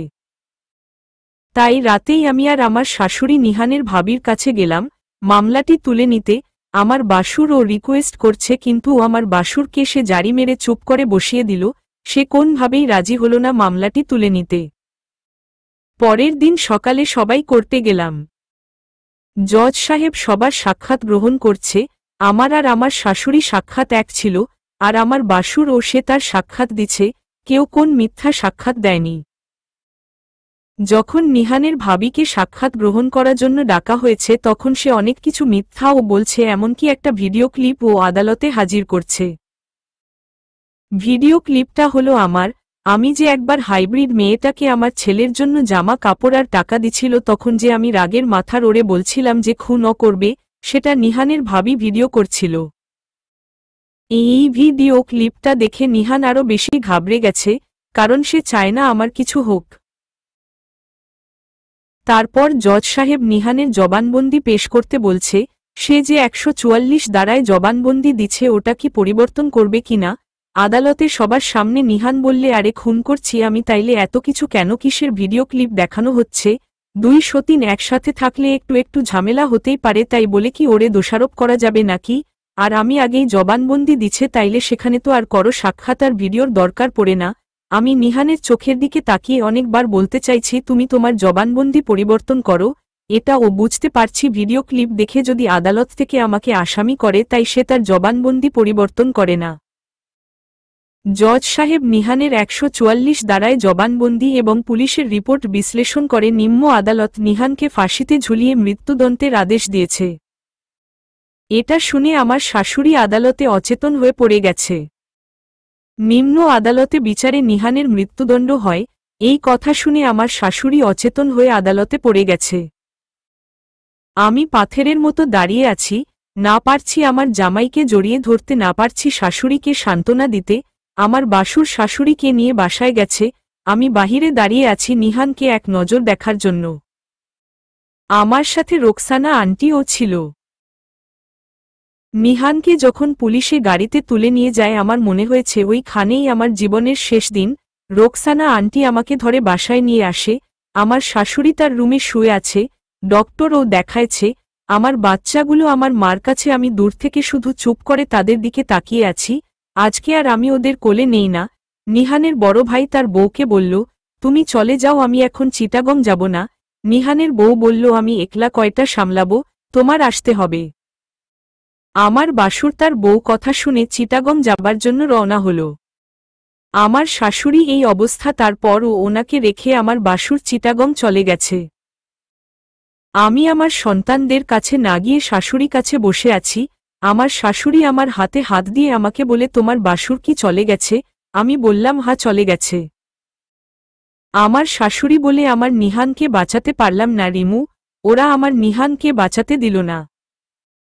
আমার খালা শাশুড়ি বলে, আমরা আরো বড় উকিল ধরব, তার জন্য অনেক টাকা দরকার। এই দিকে নিহানের বিজনেস এখন নাই, শুধু আমরা আমাদের বাসায় 2+3 তালার যে ভাড়া পাই সেটা দিয়ে সংসার চলে। ঢাকায় যে বিজনেস ছিল সেটা এখন আমার শাশুড়ি বিক্রি করে দিবে, তাই তার বড় ছেলের সাথে কথা বলবে রাতে। আর দিনাজপুর যে জায়গাটা আছে ওটা আমার শাশুড়ি নামে, ওটা যে কোন সময় বিক্রি করা যাবে, সমস্যা হবে না। আগে আমরা উকিল ঠিক করি, তারপর টাকার ব্যবস্থা করব। আমরা এখন চাইলে ও নিহানের সাথে দেখা করতে পারব না, 7 দিনে একবার 30 মিনিট সময় দিবে দেখা করার জন্য। তাই এইবার যা করার আমরা নিহানকে না জানিয়ে করব। আমার শাশুড়ি আর খালা শাশুড়ি মিলে একটা উকিল ঠিক করল 6 দিন পর। উকিল বলল উচ্চ আদালতে আপিল করতে পারব যদি নিহানের বউ আদালতে মামলাটি সঠিক তদন্তের জন্য আবেদন করে, তবে অনেক টাকা খরচ করতে হবে। আমরা রাজি হলাম। রাতে আমার শাশুড়ি আমার বাসুরকে ফোন দিছে, বলছে কাল বাসায় আসতে আর ঢাকার বিজনেসটা বিক্রি করার ব্যবস্থা করতে। নিহানের বড় ভাই বলল ঠিক আছে, আমি কাল আসব। আমার বাসুর আসবে বলে আজকে 9 দিন হয়ে গেছে, আসে না, শুধু বলে বিক্রি করার জন্য কোন কাস্টমার পায় না, যদি পায় তাইলে চলে আসবে। আজ 15 দিন হলো নিহানকে দেখি না। বিকালে যাব আমি আমার শাশুড়ি আর আমার সন্তানদের নিয়ে। নিহানের জন্য রান্না করে সবাই মিলে গেলাম নিহানের সাথে দেখা করতে। গিয়ে দেখি কালো গোফ আর কালো দাড়ি, মধ্যে একটা চাঁদ মুখ। আমার ইচ্ছে করছিল এখনই ওরে জড়িয়ে ধরতে, কিন্তু পারলাম না। আমার শাশুড়ি কথা বলল, আমার সন্তানদেরকে সে আদর করল আর আমার সাথে একটু আলাদা কথা বলবে বলছে, তাই সবাই বাহিরে গিয়ে অপেক্ষা করছে। নিহান আমার হাত ধরে কান্না করতে লাগলো আর বলল তোমাকে সুখী করতে পারিনি, আমাকে তুমি মাফ করে দাও। আমি নিহানকে বললাম তোমার কিছু হবে না, আমি রিমু কথা দিলাম নিহান তোমাকে নিয়ে আমি তোমার বাসায় থাকব। নিহান বলে এত কিছুর পর ও বলো আমার কিছু হবে না, রায়টা তো তোমরা নিজের কানে শুনছ। আমি বললাম সেটা দেখা যাবে, তোমাকে আমার কাছ থেকে আল্লাহ ছাড়া আর কেউ কেড়ে নিতে পারবে না, আর আমার মন সাক্ষাৎ দিচ্ছে আল্লাহর ডাক এখনো তোমার জন্য আসেনি। সময় শেষ হয়ে গেছে, আমরা বাসায় চলে আসলাম। বাসায় এসে আবারও আমার বাসুরকে ফোন দিল আমার শাশুড়ি। এইবার আমার বাসুর বলে মা, ঢাকার বিজনেসটা বিক্রি করব না, আমি ঢাকা চলে আসব, আর তোমার যদি টাকা লাগে তাইলে তুমি দিনাজপুরের জায়গাটা বিক্রি করে দাও। তখন আমার শাশুড়ি বলল কেন, তর নামে চিটাগং ব্যবসা থাকতে তুই ঢাকা কেন আসবি, আর আসলে চিটাগংটা বিক্রি করে দে। আমার বাসুর কোন কথা না বলে ফোনের লাইন কেটে দিছে। তারপর থেকে অনেকবার ফোন দিছে আর ফোন ধরে নাই। আমার শাশুড়ি এখন চিন্তায় পড়ে গেছে, কেমনে কি করবে, টাকা ছাড়া তো কিছু হবে না, আর দিনাজপুরের জায়গাটা বিক্রি করলেও একটু লেট হবে কারণ ওটার কাগজ তুলতে হবে, তারপর প্রায় 23 মাস পার হয়ে যাবে। এখন টাকা ছাড়া উকিল তো মামলাটি উচ্চ আদালতে আপিল করবে না। পিছন থেকে রোকসানা আন্টি বলল, ম্যাডাম স্যারের না বন্ধু আছে, সে উকিল আর তার বউ ও উকিল। আমার শাশুড়ি বলে কার কথা বলছত রোকসানা? তখন রোকসানা বলল, ম্যাডাম আপনার কি মনে নাই গত 23 বছর আগে আমাদের বাসায় বেড়াতে এসেছে, নামটা মনে নাই, স্যার আর ওরা একসাথে পড়ত। আমার শাশুড়ি বলে কত মানুষ তো আসত, তবে কে কি চাকরি করে সেটা তো জানি না, আর আমি ও ঠিক মতো চিনি না। রোকসানা আন্টি বলল, আমার কাছে স্যার বলছে ওরা নাকি উকিল, কিন্তু এখন কই আছে কে জানে। রোকসানা আন্টি কথা শুনে আমি রুমে গিয়ে নিহানের ল্যাপটপ অন করলাম, কিন্তু ও পাসওয়ার্ড চায়, অনেকবার চেষ্টা করে ও খুলতে পারি না। শেষে আমার 2 ছেলের নাম টাইপ করতেই খুলে গেছে। ল্যাপটপ সম্পর্কে আমার ধারণা নাই, বাসায় ওয়াইফাই ছিল, ল্যাপটপ অন করতেই ওয়াইফাই কানেকশন হয়ে গেছে। আমি তার ফেসবুকে ঢুকলাম, অনেক ফ্রেন্ড, এখন কোনটা কি জব করে সেটা জানি না। তারপর ওর হোয়াটসঅ্যাপ ঢুকলাম, এখানেও তেমন কিছু পেলাম, শুধু তার অফিসের কয়েকজন আর হাইব্রিড মেয়েটা অ্যাডও ছিল।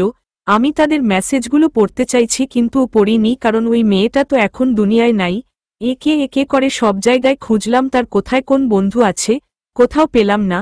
আবার গেলাম ফেসবুকে, কিন্তু ল্যাপটপে মেসেঞ্জার ছিল না।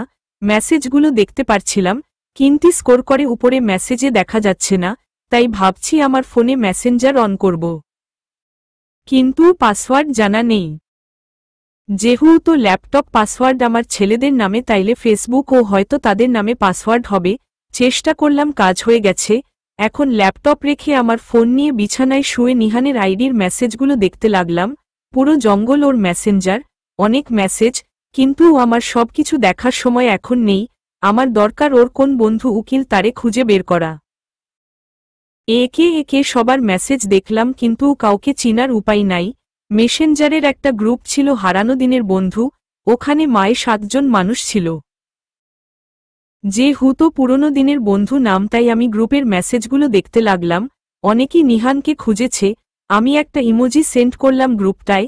একটা মেয়ের সাথে সাথে রিপ্লাই দিল, এতদিন কই ছিলেন ভাইয়া? আমি যেহেতু কাউকে চিনি না, তাই রিপ্লে দেইনি। এই দিকে আমার শাশুড়ি ডাকছে আমাকে। আমি ফোনটা হাতে নিয়েই গেলাম শাশুড়ি রুমে। শাশুড়ি বলল, রিমু তোমার আব্বুর সাথে কথা বলো, দিনাজপুরের জায়গাটা বিক্রি করব। আমি বললাম ঠিক আছে। তারপর বললাম, আম্মু নিহানের কিছু বন্ধু আছে, আমি নিহানের ফেসবুক থেকে দেখলাম, আপনি কি একটু ওদের সাথে কথা বলবেন? যদি ওদের মধ্যে কেউ থাকে, যেহেতু রোকসানা আন্টি বলছে নিহানের কোন বন্ধু নাকি উকিল। আমার কথা শুনে বলল, কেমনে কথা বলবো? আমি বললাম, আমি দেখলাম বেশিরভাগ সময় এরা গ্রুপে কলে কথা বলে, এখন একটা কল দেই। শাশুড়ি বলে, দেখো চেষ্টা করে। নিহানের আইডি থেকে মেসেজ যাবার পর অলরেডি 3 জন নিহানকে জিজ্ঞেস করছে এতদিন কই ছিল। আমি রিপ্লাই না দিয়ে কল দিলাম গ্রুপটায়। 3 জন জয়েন্ট করছে, 2টা মেয়ে আর একটা ছেলে। আমি সালাম দিলাম। আমার বয়স শুনে ওরা বলতে লাগলো, নিহানের বউ কাছে ফোন। আরেকজন বলে, ভাবি আপনি কি ছোটটা নাকি বড়টা?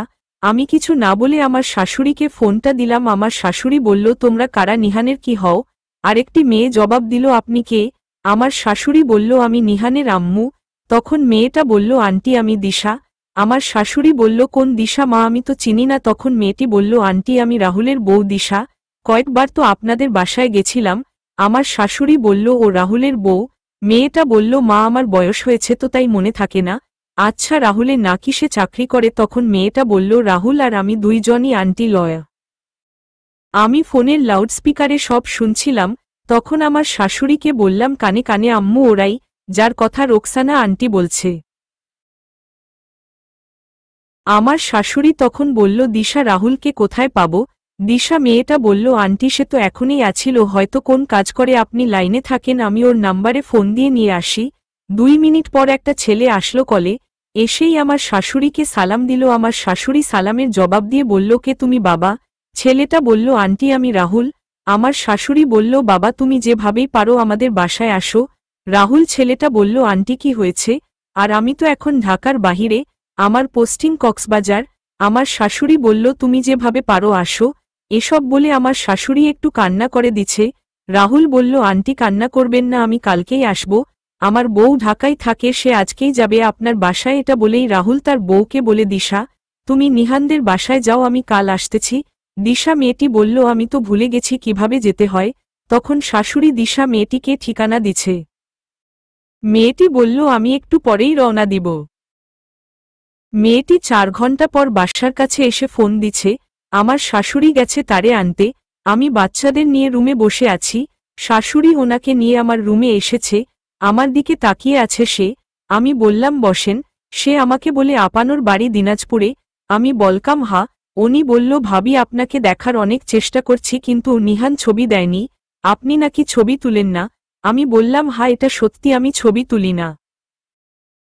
দিশা মেয়েটি আমার বাচ্চার জন্য ও অনেক কিছু নিয়ে এসেছে। আমার বাচ্চাগুলোকে কোলে নিছে। ওনার কোলে যাবার পর আর কারো কোলে আসে না বাচ্চারা। আসলে বাচ্চার যেখানে মজার খাবার পায় সেখানেই থাকে।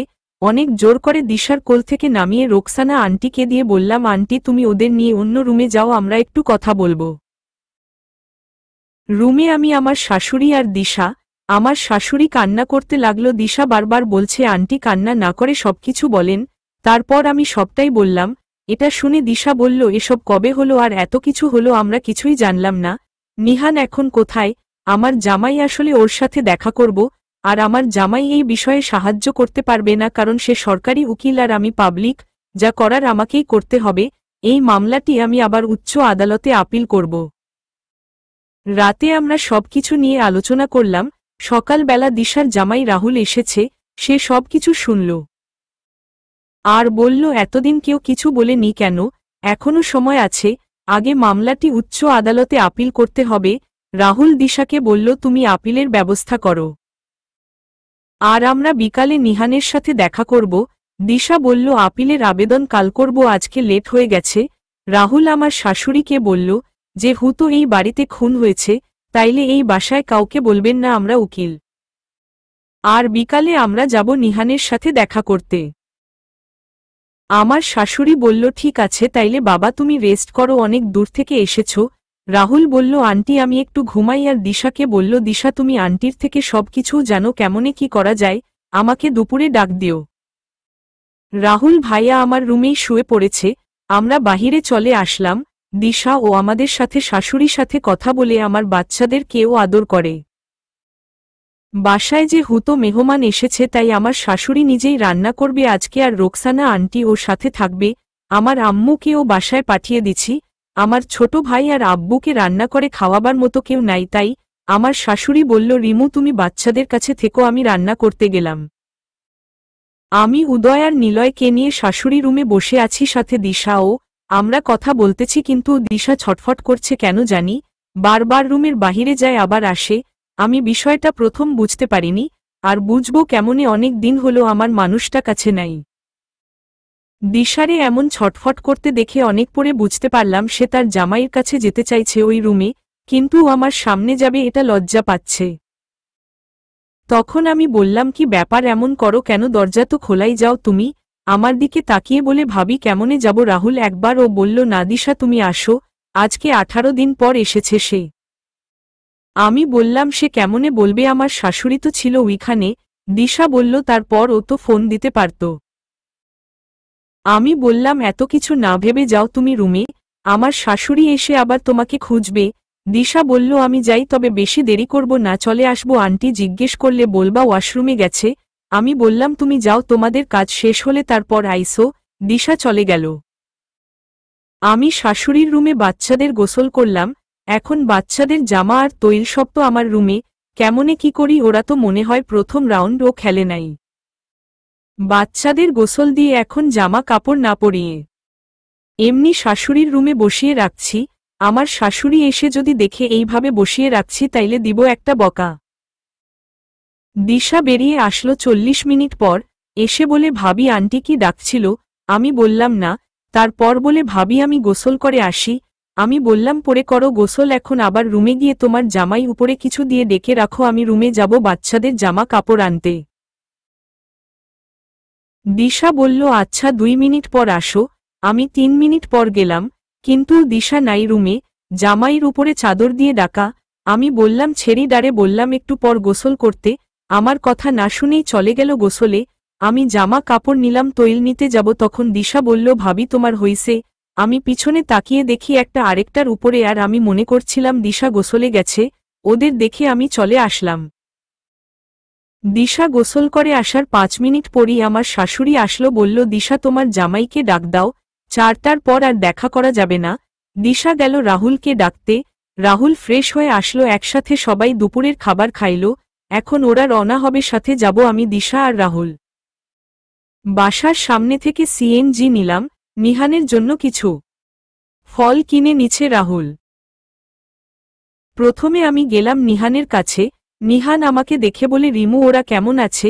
আমি নিহানের চেহারায় হাত দিয়ে বললাম ওদেরকে জিজ্ঞেস করো কেমন আছে, বাবা ছাড়া সন্তান কেমন থাকে তুমি কি বুঝবা। নিহান চুপ করে আছে।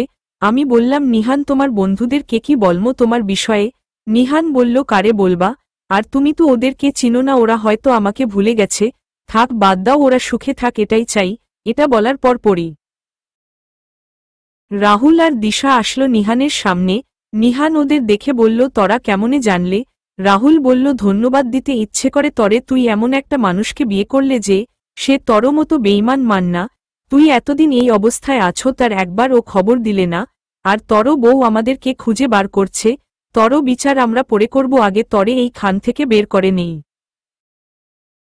দিশা বলতে লাগল এখন আমরা যা বলবো নিহান তুমি তাই করবা। আমরা মামলাটি উচ্চ আদালতে আপিল করব।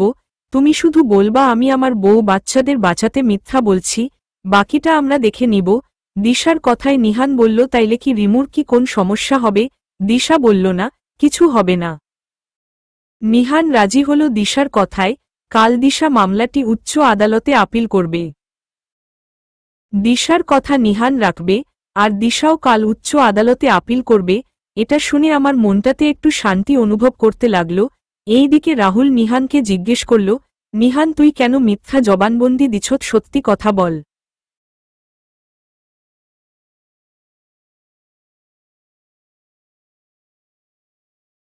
নিহান এতদিন মুখ না খুললেও আজকে রাহুলের কাছে মুখ খুলেছে। নিহান বলল, রাহুল, আমি যখন শেষবার চিটাগং গেছি তখন আমার বড় ভাইকে তার কোম্পানি থাকতেও কেন সে আমার ছোট বউয়ের কোম্পানিতে পড়ে আছে সেটা যাচাই করতে আমি আমার বড় ভাইয়ের কোম্পানিতে গেছি। গিয়ে দেখি কোম্পানিটা ব্যাংকের কাছে বন্ধক। বড় ভাই আর ভাবি মিলে নাকি আরেকটি কোম্পানি খুলছিল, সেটা আমরা কেউ জানি না। আর নতুন কোম্পানির জন্য ব্যাংক থেকে 2 কোটি টাকা লোন নিছিল বড় ভাইয়ের কোম্পানিটা ব্যাংকে বন্ধক রেখে। কিন্তু তাদের নতুন কোম্পানির যে জায়গাটা ছিল সেটা জালিয়াতি করে অন্য জন বিক্রি করছিল, পরে ওই জায়গায় মেইন মালিক আদালতের মাধ্যমে তার জায়গা ফিরে পেয়েছে। আর বড় ভাই জায়গায়ও হারালো, সাথে টাকাও, আর কোম্পানিও বন্ধক পড়ে আছে। 4 মাস ব্যাংকে কোন কিস্তি না দেওয়াতে কোম্পানিটি ব্যাংক দখলে নিয়ে নেয়। এই খবর আমরা কেউ জানতাম না এতদিন। তবে আব্বু বেঁচে থাকা অবস্থায় ভাইয়ার এই বিষয়টা টের পেয়েছিল, তাই ভাইয়ার সাথে রাগও করছে। কথা ছিল বড় ভাইকে একটা কোম্পানি লিখে দিবে আর আমার ছোট বউ কোম্পানি আমার নামে করে দিবে। অলরেডি আব্বু বড় ভাইকে তার কোম্পানি লিখেও দিছে, বাকি ছিল আমারটা। তার মধ্যে আমার রিমুর খুঁজ আব্বু আম্মু পায়, এবং আমার ছোট বউ ফ্যামিলির সাথে আব্বু ঝগড়া হয়েছে, আব্বুকে নাকি অপমান করছে। তাই চিটাগং থেকে বড় ভাই আর আমাকে সবকিছু বিক্রি করে আমাদের বউদের তালাক দিয়ে ঢাকা চলে যেতে বলছে। আমি আব্বু কথা শুনে বড় ভাই কাছে আসলাম।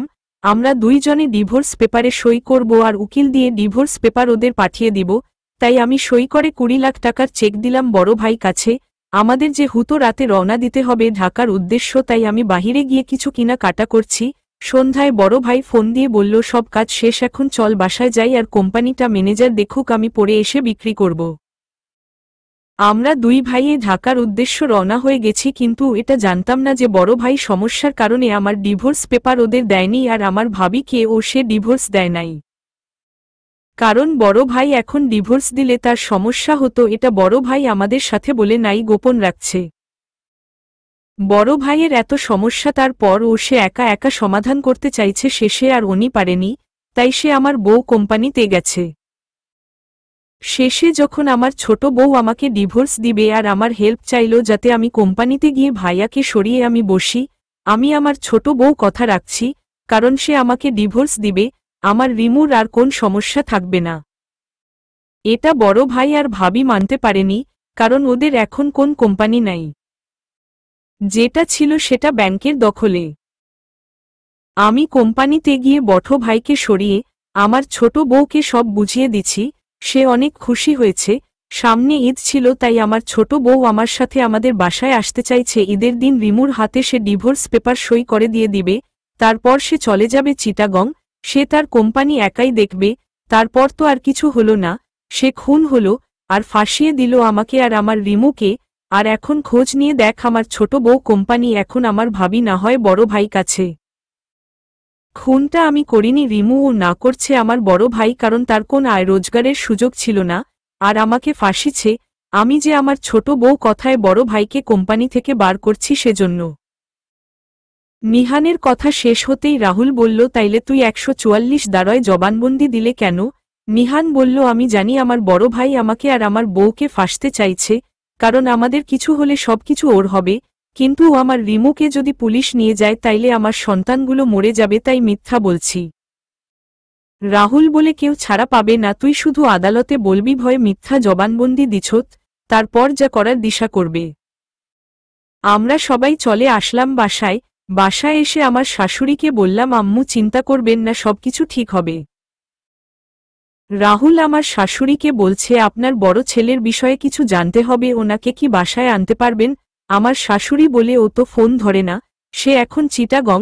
রাহুল বলল, এই মামলাটি তাড়াহুড়ো করে সামনে আগাতে পারবো না, আমাদেরকে আরও কিছু সময় নিয়ে সামনে আগাতে হবে। দিশা এখানে থাকবে, আমার ছুটি 3 দিন, আর 2 দিন পর আমি চলে যাব, আবার 1 সপ্তাহ পরে 7 দিনের ছুটি নিয়ে আসব। আমার শাশুড়ি বলল, আমাদের উপর তালায় একটা রুম খালি হয়েছে, দিশা এই রুমে থাকুক। রাহুল বলল, ঠিক আছে, এটাই ভালো হবে। রাতের খাবার খেয়ে আমরা চিন্তা করতেছি কেমনে কি করা যায়। নিহানের বড় ভাই হুতো ফোন ধরে না, তাইলে আমাদেরই চিটাগং যেতে হবে। তার আগে উচ্চ আদালতে আপিলটা কাল করে নেই, তারপর আদালতের নোটিশ নিয়ে আমরা চিটাগং যাব। রাহুল বলল, আমি কি তোমাদের সাথে যাব? দিশা বলল, না, তুমি তোমার কাজে যাও, আমি আর আন্টি 2 জন যাব, সাথে রিমুকেও নিব।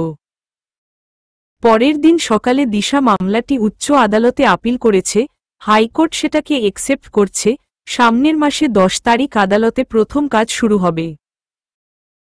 দিশার সাথে আমি আর রাহুলও ছিল। আপিলের আবেদন শেষ করে আমরা বাসায় এসেছি। আজকে রাতেই রাহুল চলে যাবে কক্সবাজার। আমার শাশুড়ি বলে, রাহুল তুমি কিন্তু যেভাবে পারো ছুটি নিয়ে চলে আসবা। রাহুল বলল, আন্টি চিন্তা করবেন না, চলে আসব। সবাই একটু রিল্যাক্সে থাকলাম। আমার শাশুড়ি রাহুল চলে যাবে তাই ওর জন্য রান্না করতে গেছে। আমি, দিশা আর রোকসানা আন্টি বসে আছি শাশুড়ির রুমে। রাহুল শুয়ে আছে আমার রুমে। আমি রোকসানা আন্টিকে বললাম, আন্টি তুমি যাও আম্মুকে হেল্প করো রান্নায়। আন্টি চলে গেল। এখন দিশাকে বললাম, তুমিও যাও, তোমারটা তো আবার রাতেই চলে যাবে। দিশা একটু লজ্জা পেয়ে বলল, ভাবি তোমার কোন কিছু দরকার হলে এখন নিয়ে আসো, পরে আবার আগের মতো অপেক্ষা করতে হবে। আমি বললাম, এখন আর কিছুর দরকার নাই, যা যা দরকার সবেই রুমে এনে রাখছি, যাও তুমি 7 দিনের এনার্জি নিয়ে আসো, আবার 7 দিন পর পাইবা। দিশা বলল, ভাবি 7 দিনের তো দূরের কথা, একদিনেরটা ও ঠিক মতো পাই না। এটা বলেই দিশা গেল রাহুলের কাছে। আমরা মা ছেলেরা শুয়ে আছি।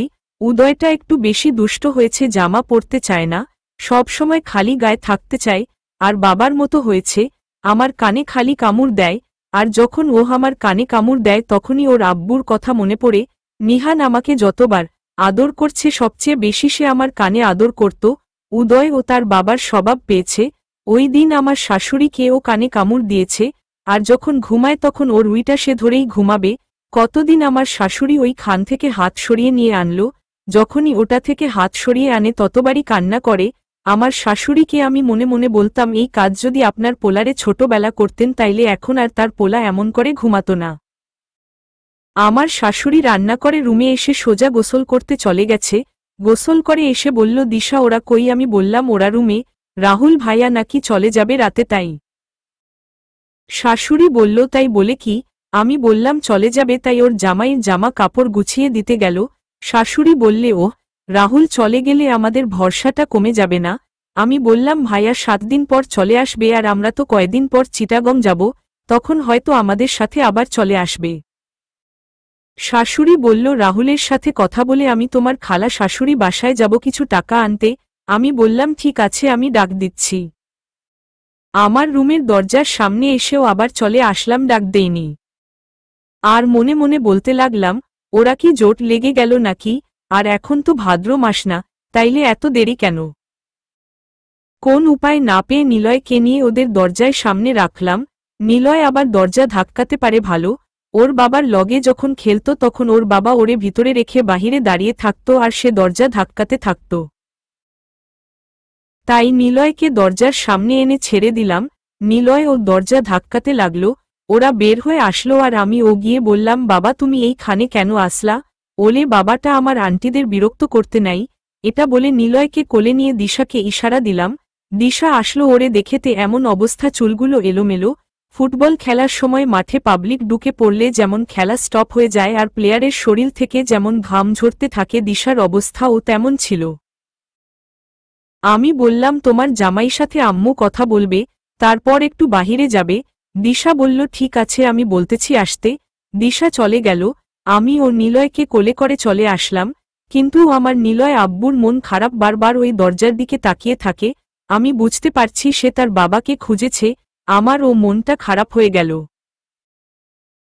রাহুল আসলো আমার শাশুড়ি কাছে। আমার শাশুড়ি বলল, বাবা তুমি কখন যাবা আমি তো জানি না, আর আমি একটু বাহিরে যাব তাই তোমাকে ডাকলাম। রাহুল বলল, আন্টি আর 1 ঘন্টা পর বের হব। আমার শাশুড়ি বলল, সবকিছু ঠিকঠাক মতো কইরো, কখন কি করতে হবে আমাদেরকে বলবা। রাহুল বলল, আন্টি আপনি কোন চিন্তা করবেন না। আমার শাশুড়ি চলে গেল।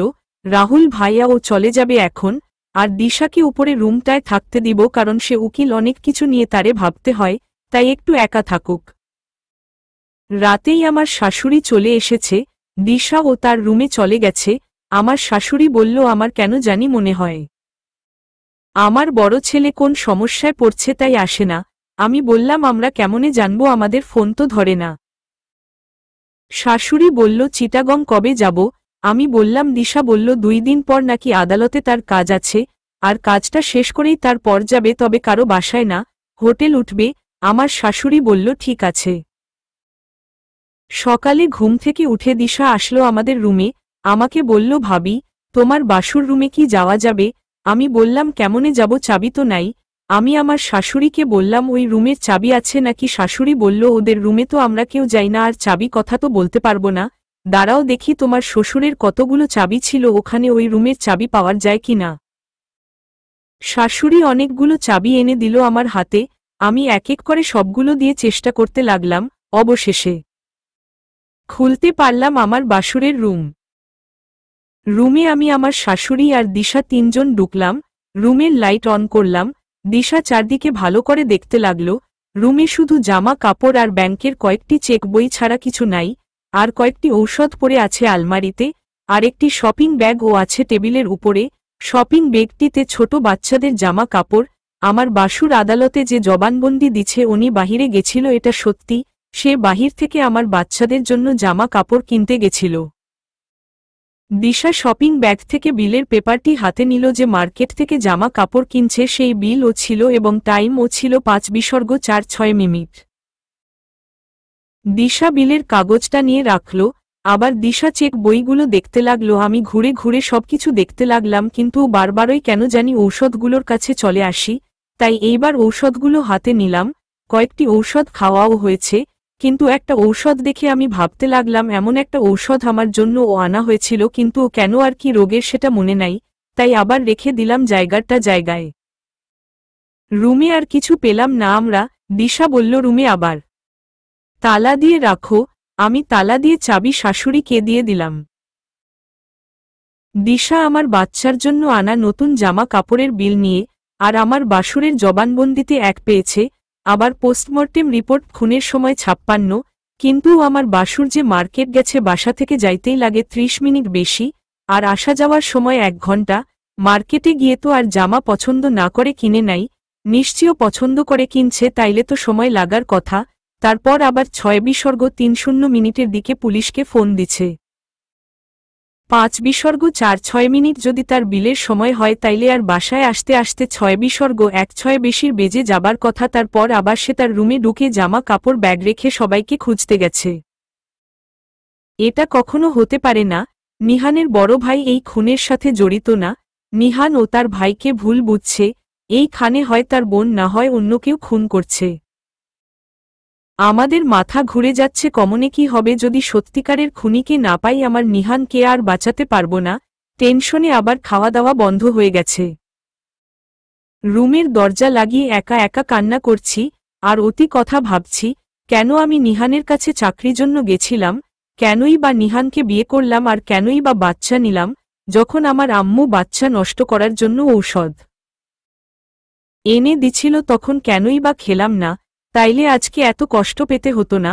ঔষধের কথা মনে হতেই আমার বাসুরের রুমে যে ঔষধগুলো দেখছি তার মধ্যে একটা বাচ্চা নষ্ট করার ঔষধ এখন মনে পড়ল, কারণ সেম ঔষধ আমার মা আমাকে কিনে দিছিল। কিন্তু বাচ্চা নষ্টের জন্য ঔষধ কেন খাবে নিহানের ভাবি? এমনি তো ওদের নাকি বাচ্চা হয় না, তাইলে ঔষধের কি দরকার ছিল বুঝলাম না। এই বিষয়টা আমি কাউকে বলিনি, কারণ এটা ওদের ব্যক্তিগত সমস্যা।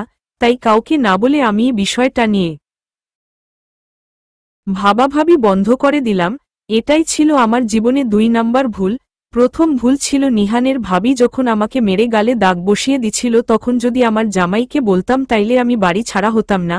আর এবার ভুলটা হলো এই বিষয়টা আমি কাউকে বলিনি। নিহানের বড় ভাইয়ের তো বেবি হয় না, কিন্তু নিহানের ভাবি কেন বাচ্চা না হবার ঔষধ খায় এটা আমার মাথায় ঢোকেনি। তাই এই চিন্তা মাথা থেকে বাদ দিলাম। কাল দিশা আদালতে যাবে, তার নাকি একটু কাজ আছে। তার পরের দিন চিটাগং যাবে, তাই আমরা আগেই সব গুছিয়ে রেডি করতে লাগলাম। পরের দিন সকালে দিশা আদালতে গেছে, আমরাও বিকালে টিকিট কাটার জন্য যাব। কিন্তু আমার শাশুড়ি বলে চিটাগং আমরা 2 জন যেতে, আমি আর দিশা। আমার শাশুড়ি বাসায় থাকবে উদয় আর নিলয়কে নিয়ে। আমি রাজি হয়নি, এত দূর যাব বাচ্চাদের ছাড়া কমনে থাকবো আমি। দিশা বলল সমস্যা হবে না, 2 দিন পর চলে আসব। অবশেষে রাজি হলাম। টিকেটও রেডি, রাত 10টার আগেই রেল স্টেশনে থাকব। পরের দিন সকালে আমরা চিটাগং একটা হোটেলে উঠলাম। একটাই রুম, আমি আর দিশা। রুমে গিয়ে রেস্ট নিলাম। চিটাগং আমি আর কোন দিন ও আসেনি, দিশা এসেছে অনেকবার। বিকালবেলা আমরা বের হব, প্রথম কোথায় যাব সেটাই ভাবছিলাম। দিশা বলল নিহানের বড় ভাইয়ের নাম্বার কি আছে? আমি বললাম আছে, কিন্তু উনি তো ফোন ধরে না। দিশা বলল তুমি নাম্বারটা দাও, আমি ফোন দেই। দিশাকে নাম্বার দিলাম। দিশা ফোন দিছে কিন্তু ধরে না, কয়েকবার দিবার পর ফোন রিসিভ করছে। দিশা পরিচয় দিল সে উকিল, তার শালিকা মার্ডার বিষয় নিয়ে কথা বলতে চায়। আমার বাসুর বলল রাতে ফ্রি হব, তখন বলতে পারবেন। দিশা বলল হ্যাঁ, তবে সরাসরি। আমার বাসুর বলল সরাসরি কিভাবে? দিশা বলল আমি আসবো আপনার শ্বশুর বাড়ি। আমার বাসুর বলে আমি তো শ্বশুর থাকি না, আর আপনি ঠিকানা দেন, আমি আসবো দেখা করতে। দিশা ঠিকানা দিল, রাত 9টায় আসবে। কিন্তু আমি যাব না আমার বাসুর সামনে। দিশা বলল চলো যাই, তুমি বোরকা পরেই থাকবা, কথা আমি বলবো। রাত 9টায় আমি আর দিশা গেলাম দেখা করতে একটা রেস্তোরাঁয়। আমার বাসুর আসলো, তবে আগের চাইতে চেহারাটা কালো। আমাদের কাছে এসে জিজ্ঞেস করল তোমরা কি আমার সাথে দেখা করতে এসেছ? দিশা বলল হ্যাঁ, আমরা ঢাকা থেকে এসেছি আপনার ভাইয়ের মামলাটি নিয়ে। নিহানের বড় ভাই বলল তোমরা কি পারবা আমার ভাইটাকে ছাড়িয়ে আনতে? দিশা বলল সেজন্য এখানে আসলাম, আপনার হেল্প লাগবে। আমার বাসুর বলল আমি সব ধরনের সাহায্য করব, বলো কি করতে হবে। দিশা বলল আমি আপনার বউয়ের সাথে কথা বলতে চাই। তখন আমার বাসুর বলল আমি আমার বউ খবর জানি না। দিশা বলল কেন, কি হয়েছে? আমার বাসুর বলল আমি চিটাগং আসার পর আমি প্রথমে আমার শ্বশুর বাড়িতে গেছি। 2 দিন ছিলাম, এই 2 দিন আমার জীবনের সবথেকে বেশি কষ্টকর ছিল। আমার বাড়িতে তাদের ছোট মেয়ে খুন হয়েছে। আমার বংশ নাকি খুনের বংশ, আমার সাথে নাকি তারা কোন সম্পর্ক রাখবে না। এই দিকে আমার কোম্পানিটার সম্পর্কে তো তোমরা কেউ জানো না। দিশা বলল সব জানি, আপনি তারপর বলেন। আমার বাসুর বলল আমার কোম্পানিটা ব্যাংকের কাছে এখন বন্ধক, কোন কিছু ও করতে পারছি না, তাই তারা আমার সাথে খারাপ ব্যবহার করল। যেদিন ওদের বাসা থেকে চলে আসি তার আগের দিন রাতে আমার বউয়ের সাথে ঝগড়া হয়েছে। নিহানের বড় বউ রিমুকে নিয়ে কথা কাটাকাটি, মাঝখানে আমি আমার বউকে বলছিলাম খুনের বংশ তোমরা, আমাদের বাড়িতে প্রথম খুনের ঘটনাটা তোমরা করছিলে 2 বোনে, ভাগ্য ভালো রিমু বেঁচে গেছে। তোমরা 2 বোনে এত সাহস কই পেয়েছিলে? আর তোমরা কারে ভাড়া করে আনলে রিমুকে বাহিরে নিয়ে করব দিয়ে দিতে?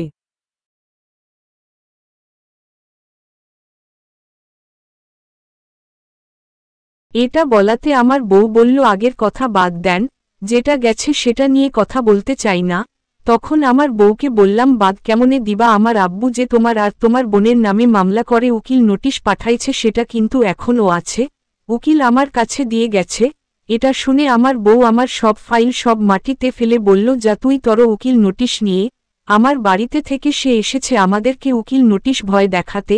তখন আমি বললাম এখানে আমাদের আসলো কেন, তোমার বোন তো নাই, তাইলে আমাদের বলো কেন। এটা বলাতে আমার বউ একটু অন্য রকম হয়ে গেছে। তখন আমি ওর কাছে গিয়ে বললাম সত্যি করে বলো রিমুকে করব দিতে, তোমার সাথে আর কে ছিল? ওর দেহটা তোমরা কিভাবে এক জায়গায় থেকে অন্য জায়গায় নিলে? তোমাদের সাথে কোন পুরুষ মানুষ ছিল মনে হয়? এটা বলাতে আমার বউ বলে হ্যাঁ আমার আরও একটা লাং ছিল, হইছে এখন তুই এই বাসা থেকে বার হ। ওই দিন রাতেই আমি বাসা থেকে বের হয়ে মেছে এসে উঠলাম। আর আমার কোম্পানিটা 2 কোটি টাকা লোন জন্য বন্ধক। আমি যদি এখন এটা বিক্রি করি তাইলে 3 কোটি বেশি বিক্রি করতে পারবো। তার জন্য এখানে পড়ে আছি আমি। কোম্পানি বিক্রি করে টাকা নিয়ে ঢাকার বিজনেসটা শুরু করব, তার জন্য আমি কারো সাথে যোগাযোগ করি না। আমার বাসুর কথা শুনে দিশা বলল তাইলে আমাদের এই মামলার আগে আমাদের রিমুকে গুম করার যে মামলাটি আপনার আব্বু করছে সেটাকে পুনরায় আপিল করব আদালতে। তার জন্য আপনি একটু সাহায্য করেন, কারণ এটা সরকারি উকিল কাজ। আপনি শুধু ওই দিনটা কবে ছিল সেটা বলেন, আমি কাগজ তুলে নিব। আমার বাসুর বলল কাগজ আছে, তুলতে হবে না, কাগজ আমার রুমে। দিশা বলল তাইলে আপনি কাগজটা আমাকে দিবেন। আর আপনি যে সন্দেহটা করছেন সেটাও হতে পারে ওরা হয়তো কোন পুরুষ মানুষকে দিয়ে এটা করিয়েছিল, তার জন্য রিমুর সাথে কথা বলতে হবে। আমার বাসুর বলল রিমু তো বাসায়, কয়দিন পর আমি তো বাসায় যাব, তখন তুমি ও আইসো, রিমুর সাথে কথা বলিয়ে দিব। দিশা বলল ভাইয়া আপনি হয়তো আমাকে চিনেন না, আমি নিহানের বন্ধু, শুধু আমি না আমার জামাই ও, আর আপনি আমার জামাইকে ও চিনবেন। তখন বলল কে তোমার জামাই? দিশা বলল নিহানের বন্ধু রাহুল। চিনেন? আমার বাসুর বলল রাহুল তো আমাদের বাসায় এসেছে একবার, ওর সাথে আমার কথাও হয়েছে, সে নাকি লয়ে পড়ে। দিশা বলল জি। তারপর আমার বাসুর বলল রাহুলকে কি সাথে করে নিয়ে এসেছ? দিশা বলল না, তবে আসবে। আমার বাসুর বলল আমার কোম্পানিটা বিক্রি করতে হয়তো কয়েকদিন লাগবে, তারপর আমি চলে যাব ঢাকায়। এখন তুমি কেমনে কি করবা বলো? দিশা বলল আপনি শুধু কাজটি আমাকে দিবার ব্যবস্থা করেন, আর আপনার কাজটা তাড়াতাড়ি শেষ করেন, ঢাকায় অনেক কাজ আছে। এটা বলেই আমি দিশা চলে আসলাম হোটেলের রুমে। দিশা আমাকে বলতেছে রিমু একটা কথা বলো তো, তোমার সাথে যা ঘটনা হয়েছে তার মধ্যে কোন পুরুষ মানুষের হাত ছিল কিনা? রিমু বলল আমি তো জানি না, আমি কিছু টের পাইনি। তারপর আবার জিজ্ঞেস করল দিশা তোমাকে কি হাত পা বাঁধা অবস্থায় ছিল? আমি বললাম হা। আবার জিজ্ঞেস করল কি দিয়ে বাঁধা ছিল? আমি বললাম এটা তো বলতে পারি না, তবে একজনকে ফোন দিলে বলতে পারবো। দিশা বলল তাড়াতাড়ি জিজ্ঞেস করো। আমি ফোনটা হাতে নিয়ে নেত্রকোনার সেই কাকার বয়সী লোকটাকে ফোন দিলাম, যারে আমি কাকা ডাকছিলাম, তার নাম্বার তো আমাকে দিয়ে দিছিল। ফোনের রিং হচ্ছে, ফোনটা রিসিভ করল একটা মহিলা। আমি সালাম দিলাম আর জানতে চাইলাম কাকা কি আছে? উনি বলল তুমি কোন কাকার কাছে ফোন দিছ? এটা শুনে আমার কাকায় ফোন ধরল, বলল কে তুমি? আমি বললাম আমি রিমু। তারপর জিজ্ঞেস করল এতদিন পর মনে পড়ল? আমি বললাম কাকা আমার জয় এখনো হলো না, আমার জামাইকে হারাতে বসলাম, আপনার একটু হেল্প লাগবে, আপনি শুধু আমাকে বলেন আমাকে গাড়ি থেকে তুলে দিছিল ওই দিন? কাকা বলল একটা ছেলে আর একটা মেয়ে, আমরা গাড়িতেই ছিলাম। কাকাকে ধন্যবাদ জানিয়ে পরে ফোন দিব বলে কল কেটে দিলাম। দিশা ও সবটাই শুনছে, লাউডস্পিকার ছিল ফোন। এখন আমি মাথায় হাত দিয়ে বসে পড়লাম। দিশা জিজ্ঞেস করে ওই দিন বাসায় কে কে ছিল? আমি বললাম বাসায় কেউ ছিল না, আমার জামাই, আমার বাসুর আর শ্বশুর সবাই এই চিটাগং ছিল। দিশা বলে তাইলে কে এই মানুষটা? ওরে খুঁজে বের করতে না পারল সমস্যা হবে। এই বিষয় নিয়ে আমাদের ঢাকায় গিয়ে আলোচনা করতে হবে, তার আগে রাহুলকে আসতে বলি, আর কাল রাহুলকে দিয়ে তোমার বাসুরের শ্বশুর বাড়িতে নোটিশ পাঠাবো। রাতে দুইজনে ঘুমিয়ে গেলাম। সকাল 9টার সময় আমার বাসুর আমার শ্বশুরের করা মামলার কাগজ নিয়ে দিশাকে দিতে আসলো, আর ওই ব্যাপারে আমার বাসুরকে কিছুই বলে নি দিশা, আগে ওনার কাজগুলো শেষ করুক, বাসায় গিয়ে সব বলবে। 11টার দিকে রাহুল আসলো। দিশা রাহুলকে সবকিছু বলল। এখন রাহুল বলে দিশা আমরা যদি রিমুর মামলাটি নিয়ে ওদের কাছে যাই তাইলে আমরা ভুল করব, কারণ আমরা যেহেতু জানতে পারছি এটা গোপনে খুঁজে বের করতে হবে কে ওই তৃতীয় ব্যক্তি। আমরা এখন নিহানের ভাবির কাছে গেলে ওই তৃতীয় ব্যক্তিটা সাবধান হয়ে যাবে, আর আমাদের হাতে এখন কোন প্রমাণও নাই, তাই আমাদের ঢাকা গিয়ে আগে নিহানের আম্মুকে দিয়ে আরেকটি মামলা করাবো, তার ছেলের বউকে তার বোনে খুন করছে। নিহানের আম্মুর মামলটি একসেপ্ট হবে, কারণ যে খুন হয়েছে সে তার ছেলের বউ, উনি সন্দেহমূলকভাবে যে কাউকে আসামি করে মামলা করতে পারবে। বিকালে আবার আমার বাসুরের সাথে রাহুল দেখা করছে। ব্যাংক থেকে তার কোম্পানিটা নিলামে তুলবে, আর বিক্রি করে তার বউকে সে ডিভোর্স দিবে। রাহুল বলল না ভাইয়া, এই কাজ এখন করবেন না, ডিভোর্স ব্যবস্থা আমরা করে দিব, কোন টাকা লাগবে না, এখন ডিভোর্স দিলে আমাদের সমস্যা হবে। আমার বাসুর বলল ঠিক আছে, আমি তাইলে বিক্রি করে ঢাকায় চলে যাব। রাতে আমরা টিকিট কেটে রাখলাম, সকালে রওনা দিব। রাতে হোটেল রুমে আমরা 3 জন। আমি বলছিলাম রাহুল আর দিশা অন্য একটা রুম নিতে, কিন্তু নেয়নি, সকালে চলে যাব, তাই হোটেল ম্যানেজার সাথে ভাইয়া কথা বলছে। রাতে খাবার খেয়ে আমরা সবাই আলোচনা করতে লাগলাম। রাহুল বলল আমাদের কাজ এখন সহজ হবে, অল্পেই আমাদের জয় হবে। রাতে এক রুমে সবাই, তাই আমি এক সাইড হয়ে শুয়ে পড়ছি, কারণ ওরা জামাই বউ, ওরা যা খুশি করুক, কিন্তু শান্তিতে ঘুমাতেও পারি না, তাই কানে হেডসেট লাগিয়ে শুয়ে আছি যাতে কোন সাউন্ড না শুনি। সকালে ঘুম থেকে উঠে দেখি ওরা 2 জন গোসল করে রেডি। আমিও তাড়াতাড়ি রেডি হয়ে রেল স্টেশনে আসলাম।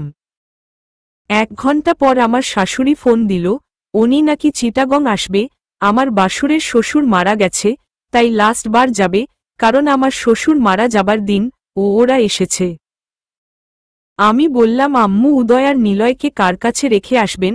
শাশুড়ি বলল তোমার খালা শাশুড়ি এসেছে।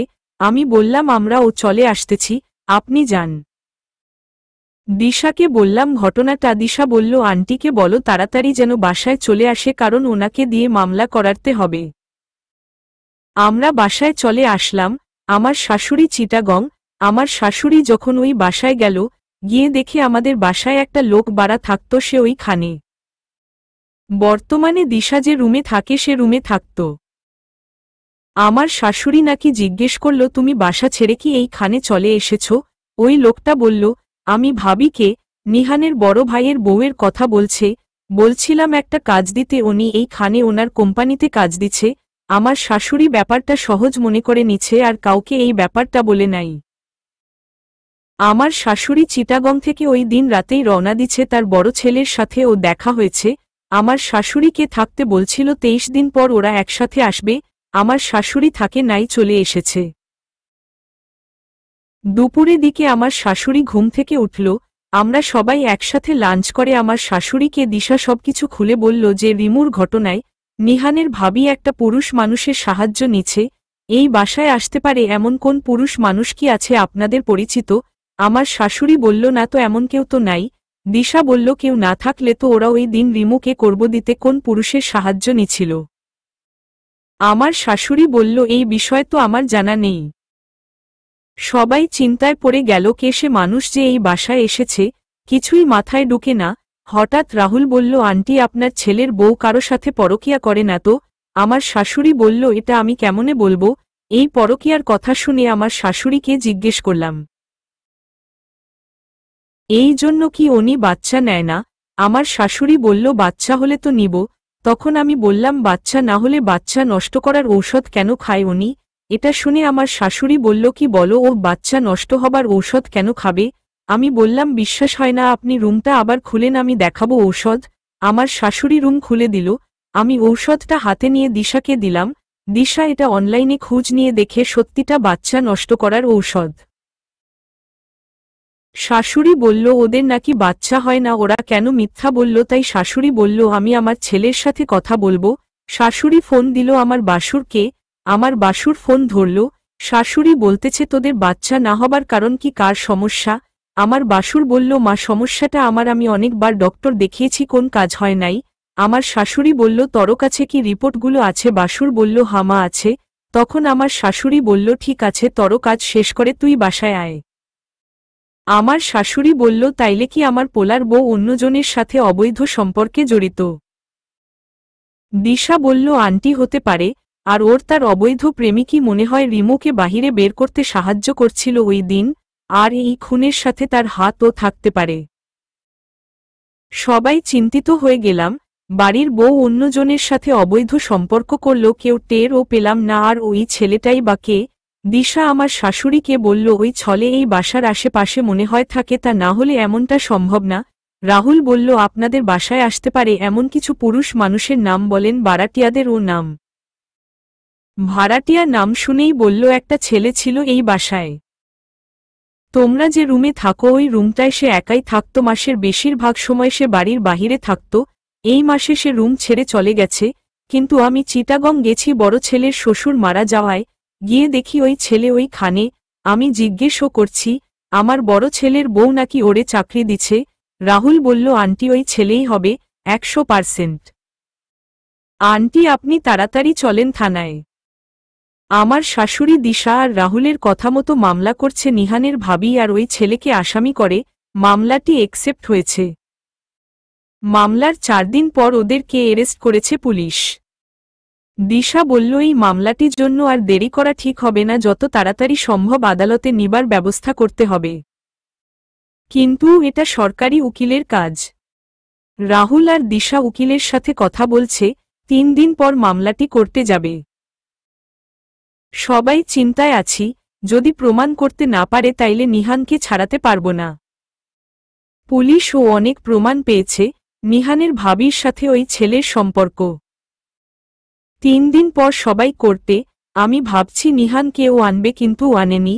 ওদের উকিল আর রাষ্ট্রপক্ষের উকিলের সাথে কথা কাটাকাটি হয়ে যাচ্ছে, কোন প্রমাণ হচ্ছে না। একসময় রাষ্ট্রপক্ষের উকিল নিহানের ভাবিকে মেডিকেল চেকআপের জন্য আবেদন করল, তখন নিহানের ভাবি স্বীকার হয়ে গেছে যে ওই ছেলের সাথে সম্পর্ক 2 বছরের বেশি। যখন নিহানের বড় ভাই কাজের জন্য চিটাগং থাকত, বাসায় কেউ থাকত না, তখন ওই ছেলের সাথে ফেসবুকে পরিচয়, তারপর তার কথা মতো সে আমাদের বাসায় রুম ভাড়া নিল। ওরে আমি বাসার মেইন গেটের একটা চাবি দিছিলাম, বাসায় কেউ না থাকলে সে আসতো, না হয় আমি যেতাম ওর কাছে। বিষয়টা আমার ছোট বোন জানতে পারছে। যে দিন রিমুরকে অচেতন করছি সেই দিন ওরে বাসায় ডেকেছি আমি, তখন আমার ছোট বউ বিষয়টা জানতে পারছে। কিন্তু আমার বোনকে আমরা মারিনি। যে দিন আমার বোন খুন হয় সে দিন তো সে আমাদের বাসায় আসেনি। নিহানের ভাবির কথাগুলো করতে সবাই শুনছে। অবৈধ সম্পর্কটা তো প্রমাণ হলো, কিন্তু আনার জামাইকে কেমনে বাঁচাবো আমার সেই চিন্তায় মাথা ঘুরতে লাগল। করতে কাজ এখনও শেষ হয়নি। আমার শাশুড়ি আমার সাথে দিশা আর রাহুল কোন খোঁজ নাই। আদালতের কাজ দ্বিতীয়বারের মতো শুরু হয়েছে, কিন্তু ওই ভাড়াটিয়া থেকে কোন তথ্য বের করতে পারে না। তাই ওরে 3 দিনের রিমান্ড আবেদন করছে রাষ্ট্রপক্ষের উকিল। আদালত ভাড়াটিয়া ছেলেটিকে 2 দিনের রিমান্ড এবং মামলাটিকে পুনরায় তদন্ত করার নির্দেশ দিল পুলিশকে। কোর্ট থেকে আমরা নিহানের সাথে দেখা করতে গেছি। আমার নিহানের চেহারাটা নষ্ট হয়ে গেছে। ইচ্ছে করছিল আমি ও তার সাথে থেকে যাই, অনেক কষ্ট হচ্ছিল। দিশা আর রাহুল নিহানকে বলল আর কয়েকদিনের মধ্যে তরে বাসায় নিয়ে যাব। আমি ও বললাম নিহান তুমি টেনশন করো না, আমাদের জয় হবে। আবার 3 দিন পর কোর্টে মামলাটির কাজ শুরু হবে, ওই দিনই তোমাকে ছেড়ে দিবে আমার বিশ্বাস। নিহান বলল তোমার জয় হবে রিমু, এটা আমারও বিশ্বাস। আমরা বাসায় চলে আসলাম। আমার বাসুর ও চিটাগং থেকে সবকিছু বিক্রি করে চলে এসেছে, তার বউ সবকিছু শুনছে সে। দিশা বলল ভাইয়া আপনি 3 দিন পর কোর্টে যাবেন, উকিল যদি জিজ্ঞেস করে এই বউ কি আপনি রাখবেন তখন বলবেন না, তাইলে কোর্ট থেকে ডিভোর্স করে দিবে, কোন টাকাও লাগবে না। আমার বাসুর বলল টাকা লাগলে ওরে রাখব না। আমার কাছে এই 3 দিন 3 বছর বলে মনে হচ্ছে, সময় কাটে না। অনেক কষ্টে 2 দিন পার করলাম। কাল সকালে করতে যাব, তাই উদয় আর নিলয়কে নিয়ে ঘুমিয়ে পড়লাম। সকালবেলা ঘুম থেকে উঠে জানালা খুলতেই সূর্যের আলোটা আমার কপালে এসে পড়ল। আমার মনে হলো আমার জীবনের সব অন্ধকার কেটে গেছে। আমার মন সাক্ষী দিচ্ছে আজকে আমার নিহান আমার কাছে ফিরে আসবে। বাচ্চাদের খাবার খাইয়ে আমার খালা শাশুড়ি আর রোকসানা আন্টির কাছে রেখে আমরা সবাই করতে চলে আসলাম। একটু পর কোর্টের কাজ শুরু হয়েছে। এখন আর আসামিকে কোন কিনা জিজ্ঞেস করে না, ভাড়াটিয়া ছেলেটি নাকি রিমান্ডে সব সত্যিটা বলে দিচ্ছে আর পুলিশ 144 দ্বারায় তার জবানবন্দি রেকর্ড করছে। এখন শুধু জজ সাহেব সামনে তার বক্তব্য পেশ করবে।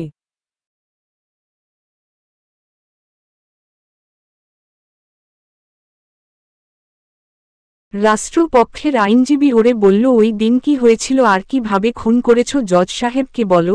ভাড়াটিয়া ছেলেটা বলল ওই বাড়ির বড় বউয়ের সাথে আমার সম্পর্ক ছিল, উনি আমাকে ব্যবহার করত, ওনার জামাই না থাকলে উনি আমাকে দিয়ে ওনার চাহিদা পূরণ করত, বিনিময়ে সে আমাকে টাকা দিত। আমি ওনাকে বলছি আমাকে যদি ভালো লাগে তাইলে আগের জামাই ছেড়ে আমাকে বিয়ে করে নিতে।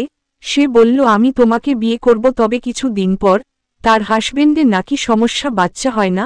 আমি বললাম সমস্যা তোমারও তো হতে পারে, তাই আমাকে দিয়ে সে প্রেগনেন্ট হয়েছে 2 বার আর 2 বারই বাচ্চা নষ্ট করেছে। সে আমাকে আশা দিছিল তার হাজবেন্ডকে ডিভোর্স দিয়ে আমাকে বিয়ে করবে, কিন্তু তাদের কোম্পানিটা ব্যাংকের কাছে বন্ধ হবার কারণে সে তার জামাইকে ডিভোর্স দেয় না, কারণ তার বাবার সম্পত্তি তার ছোট বোনের নামে। এখন যদি ওর জামাইকে ডিভোর্স দেয় তাইলে সে কিছুই পাবে না। এইভাবে আমাকে অনেক দিন ঘুরিয়ে রেখেছে। যে দিন তারা সবাই এই খানে ঈদ করতে আসে, ঈদের আগের দিনও সে আমার রুমে এসেছে, আমাকে বলছে তুমি এই বাসা ছেড়ে চিটাগং চলে যাও, আমরা এই খানে আর আসব না বেশি। আমি জানতে চাইলাম কেন, তখন বলল আমার বোন নিহানকে ডিভোর্স দিবে আজকে আমাকে বলছে, আর যদি ডিভোর্স দেয় তাইলে আমার কিছুই থাকবে না। ভাবছি ছোট বোনের যেহেতু সতীন আছে তাইলে তার জামাইটা এই জায়গায় বেশি থাকবে, আর আমরা সবাই আমার ছোট বোনের কোম্পানি দেখব আর অল্প অল্প করে টাকা দিয়ে আমাদের কোম্পানিটা ব্যাংক থেকে ছাড়িয়ে এনে আমার নামে করে নিব কোম্পানিটা, কারণ টাকাটা যেহেতু আমি দিব কোম্পানিটাও ও আমার নামে করে নিতাম। এখন তো আমার বোন তার জামাইকে ডিভোর্স দিবে, আবার অন্যজনকে বিয়ে করলে তো আমরা কোম্পানিতে যেতে পারব না। এসব শুনে আমি চিন্তা করে দেখলাম যদি ওর বোনকে সরানো যায় তাইলে সব রাস্তা পরিষ্কার। ওই দিন ওদের বাসায় কেউ ছিল না, ওর জামাইও নাই। উনি আমাকে ফোন বলল আসবা নাকি একটু আদর করে যাও আমাকে। আমি জিজ্ঞেস করলাম বাসায় কি কেউ নাই, সে বলল না, আমার বোন আছে আর সে তার রুমে। আমি বললাম না যাব না, এখন একটু কাজ আছে বাহিরে যাব। তখন সে বলল ঠিক আছে আমি ঘুমাই তাইলে। আমি ওদের রুমে গিয়ে আগে ওর বোনের রুমের দরজা খুললাম হাতে গ্লাস পরে। রুমে তার বোন ঘুমিয়েছিল, আমি বালিশ চাপা দিয়ে মেরে চলে আসি। জজ সাহেব তার জবানবন্দি শুনল, এখন রায়ের পালা। কিন্তু আসামির পক্ষের উকিল কিছু দিন সময়ের জন্য আবেদন করেছে। অবশেষে আদালত নিহানের ভাবি আর ভাড়াটিয়া ছেলেটিকে জেলখানায় পাঠাবার নির্দেশ দেয়, আর তাদের উকিলকে 7 দিনের সময়ের জন্য সময় দেয়, এবং এই মামলার মৃত্যুদণ্ডপ্রাপ্ত আসামি নিহান চৌধুরীকে জামিনে মুক্তি দেওয়া অনুমতি দেওয়া হল, আর এই মামলার শুনানি হবে আগামী সপ্তাহে। খুশিতে আমার চোখে পানি চলে এসেছে। আমার শাশুড়ি আর আমি বাহিরে দাঁড়িয়ে আছি, সাথে আমার বাসুরও। রাহুল আর দিশার ওরা আদালতের রায়ের কপি নিয়ে জেলখানায় যাবে নিহানকে আনতে। আমি বললাম আমি যাব না জেলখানায়, আমি বাসায় চলে যাব, আপনারা যান। শাশুড়ি বলল তুমি যাবা না কেন? আমি বললাম বাসায় গিয়ে রান্না করব আর বাচ্চাদেরকে নিয়ে আমি অপেক্ষা করব।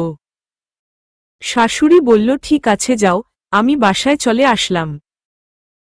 আমি কেন বাসায় চলে আসলাম সেটা আমি আপনাদেরকে বলি।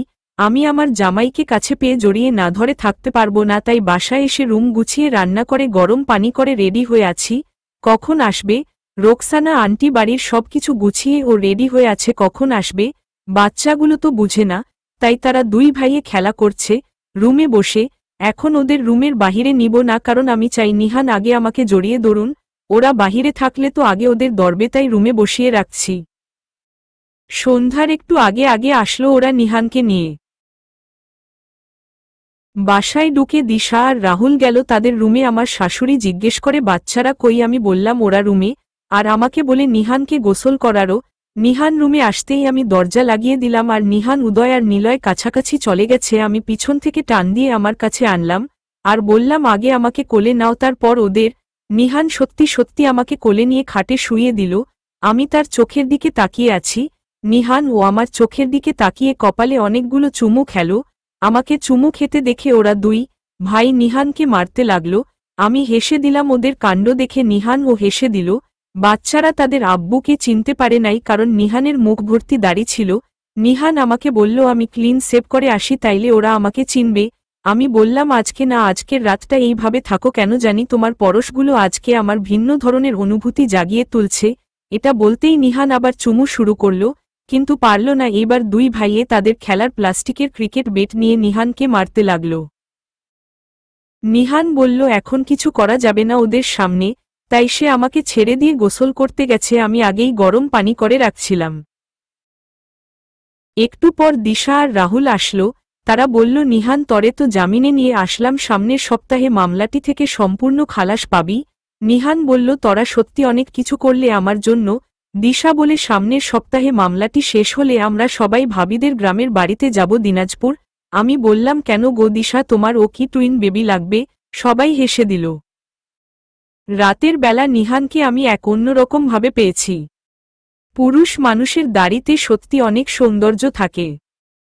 এখনও আমার জয় হয় নাই। 7 দিন গেলে যখন মামলাটি থেকে খালাস পাবে সেই দিন হয়তো মনে শান্তি লাগবে। এক এক করে আজ 7 দিন চলে গেল। আজকে মামলার শুনানি। আমি যাইনি আদালতে। দিশা বলল আদালত নাকি নিহানের ভাবিকে 4 বছরের জন্য জেল দিচ্ছে, আর তোমার বাসুর সাথে ডিভোর্স হয়েছে, আর ওর প্রেমিকের ফাঁসির রায় হয়েছে, আর নিহানের মামলাটি একেবারে ক্লোজ হয়ে গেছে। আমার অনেক আনন্দ লাগতেছে, আবার কষ্টও লাগছে আমার বাসুর জন্য। আমার বাসুর জন্য আমার জয়টা অসমাপ্ত রয়ে যাবে। তাই আমরা সিদ্ধান্ত নিলাম বাসুরকে বিয়ে করাবো। আমার শাশুড়ি বলে তোমরা দিনাজপুর থেকে ঘুরে আসো। তারপর আমি নিহান দিশা আর রাহুল দিনাজপুর আসলাম আমাদের বাড়িতে। রাহুল বলল আমরা নিহানের প্রজেক্টে যাব, তাদের নিয়ে আমি নিহান গেলাম সেই জায়গায় যেখানে আমার আর আমার নিহানের পরিচয়। ওইখানে নিহানকে অনেকবার স্যার ও ডাকলাম, ওই বেডা একবার বলল না স্যার কেন ডাকো। এইখানে ঘুরে বাড়িতে চলে গেলাম।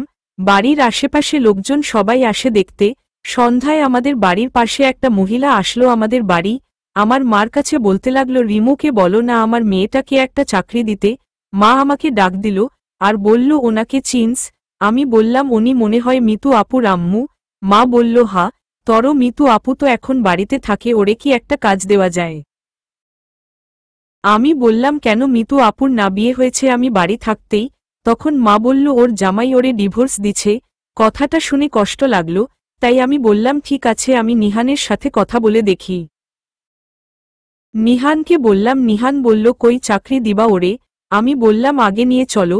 দিশা আর রাহুল ওরা তো চলে যাবে, ওই রুমে ওরে থাকতে দিব, অন্য কোথাও কাজ মিলিয়ে দিব নে, কিন্তু আম্মুকে তুমি বলবা কয়েক মাস যেন বাড়া না নেয়। নিহান বলল ঠক আছে। আমি মারে বললাম মিতুকে বলেন সকালবেলা রেডি হয়ে থাকতে। সকালে আমরা সবাই চলে আসলাম ঢাকায়, সাথে মিতু আপুও। আপু প্রথমে আমাদের সাথে আমাদের বাসায় গেল, আমার রুমেই। আমার শাশুড়ি বলল এই মেয়েকে। আমি বললাম ওর জামাই ওরে ছেড়ে দিচ্ছে, তাই ওরে একটা কাজের জন্য আনলাম, কয়েকদিন থাকবে, তারপর নিহান ওরে কাজের ব্যবস্থা করে দিবে। আমার শাশুড়ি বলল এত সুন্দর মেয়ে, তারপর ও জামাই ছেড়ে দিল। আমার বাসুর সকালে বাসা থেকে বের হয়ে ঢাকা যায় বিজনেসটা শুরু করার জন্য। আমি সারাদিন বাসায় কাজ করি, কিন্তু একটা জিনিস লক্ষ্য করলাম, আমার শাশুড়ি বারবার মিতু আপুকে ডেকে নিয়ে যায় তার রুমে।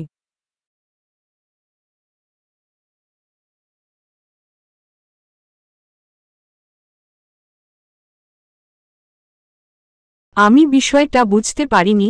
একদিন শাশুড়ি বলল তোমরা সবাই সন্ধ্যায় বাসায় থাকবা। আমি বললাম আম্মু বাসায় তো আমরাই, আর তো কেউ নাই। দিশা আর রাহুল চলে গেল, ওরা আবার আসবে কয়দিন পর। শাশুড়ি বলল তুমি আর নিহান হলেই হবে। সন্ধ্যায় শাশুড়ি ডাক দিল আমাকে আর নিহানকে। আমরা গেলাম। শাশুড়ি বলল আমার বাসুরকে নাকি বিয়ে করাবে। আমি বললাম এটা তো খুশির খবর, মেয়ে দেখছেন আম্মু? আমার শাশুড়ি বলল হ্যাঁ, তবে তোমাদের অনুমতি লাগবে। নিহান বলল আমাদের অনুমতি কেন মা? আমার শাশুড়ি আমার কাছে এসে আমার হাত ধরে বলল রিমু মিতুকে আমার পছন্দ হয়েছে। আমি বললাম কি বলেন আম্মু, আপনি মিতুকে আপনার ছেলের বউ করবেন? এটা তো আমি ভাবতেই পারি না, কারণ তার আগে বিয়ে হয়েছে। আমার শাশুড়ি বলল আমি মিতুর সম্পর্কে সব জানলাম, তার আগের জামাই তারে ডিভোর্স দিছে, তার নাকি বাচ্চা হয় না সেজন্য। আর তোমার বাসুরেরও তো একই অবস্থা, তাইলে ওদের বিয়ে দিলে সমস্যা হবে না। আর মিতু দেখতে অনেক সুন্দর। আমি বললাম আম্মু আপনি রাজি থাকলে কালকেই মিতুর আম্মুকে নিয়ে আসতে বলবো। আমার শাশুড়ি বলল হুম তাই করো, আমি আমার বড় ছেলের সাথে কথা বলে রাখি। ওদের বিয়ে হয়ে গেল। সবার কপাল আর আমার মতো না, সবার বিয়ের পর তার দেবের বিয়ে দেয়, আর আমি আমার বাসুরের বিয়ে দিলাম। ওদেরকে একসাথে দেখে অনেক ভালো লাগছে। আজকে মনে হলো আমি সত্যি অনেক ভাগ্যবান, আমার বাসুর আর মিতুকে বাসর ঘরে দিয়ে আসলাম। ওদের বিয়ে দেখে আমার শাশুড়ি অনেক খুশি। আমি আর নিহানও দূর থেকে আমার শাশুড়ি হাসি ভরা মুখটা দেখলাম। নিহান বলল রিমু আজকে মনে হয় তোমার সত্যিকারের জয় হয়েছে, কারণ যে বউ তার শাশুড়ি মুখে হাসি ফুটিয়ে তুলতে পারে সেই বউয়ের কখনো পরাজয় হয় না। আমি নিহান তোমাকে জয়ী ঘোষণা করলাম।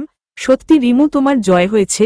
নিহানের মুখে এই কথাটা শুনে আমি নিহানের বুকে লুকিয়ে গেলাম। নিহান ও আমাকে শক্ত করে জড়িয়ে ধরে আছে। এখানেই শেষ হয়েছে রিমুর জয়ের গল্প। সমাপ্তি।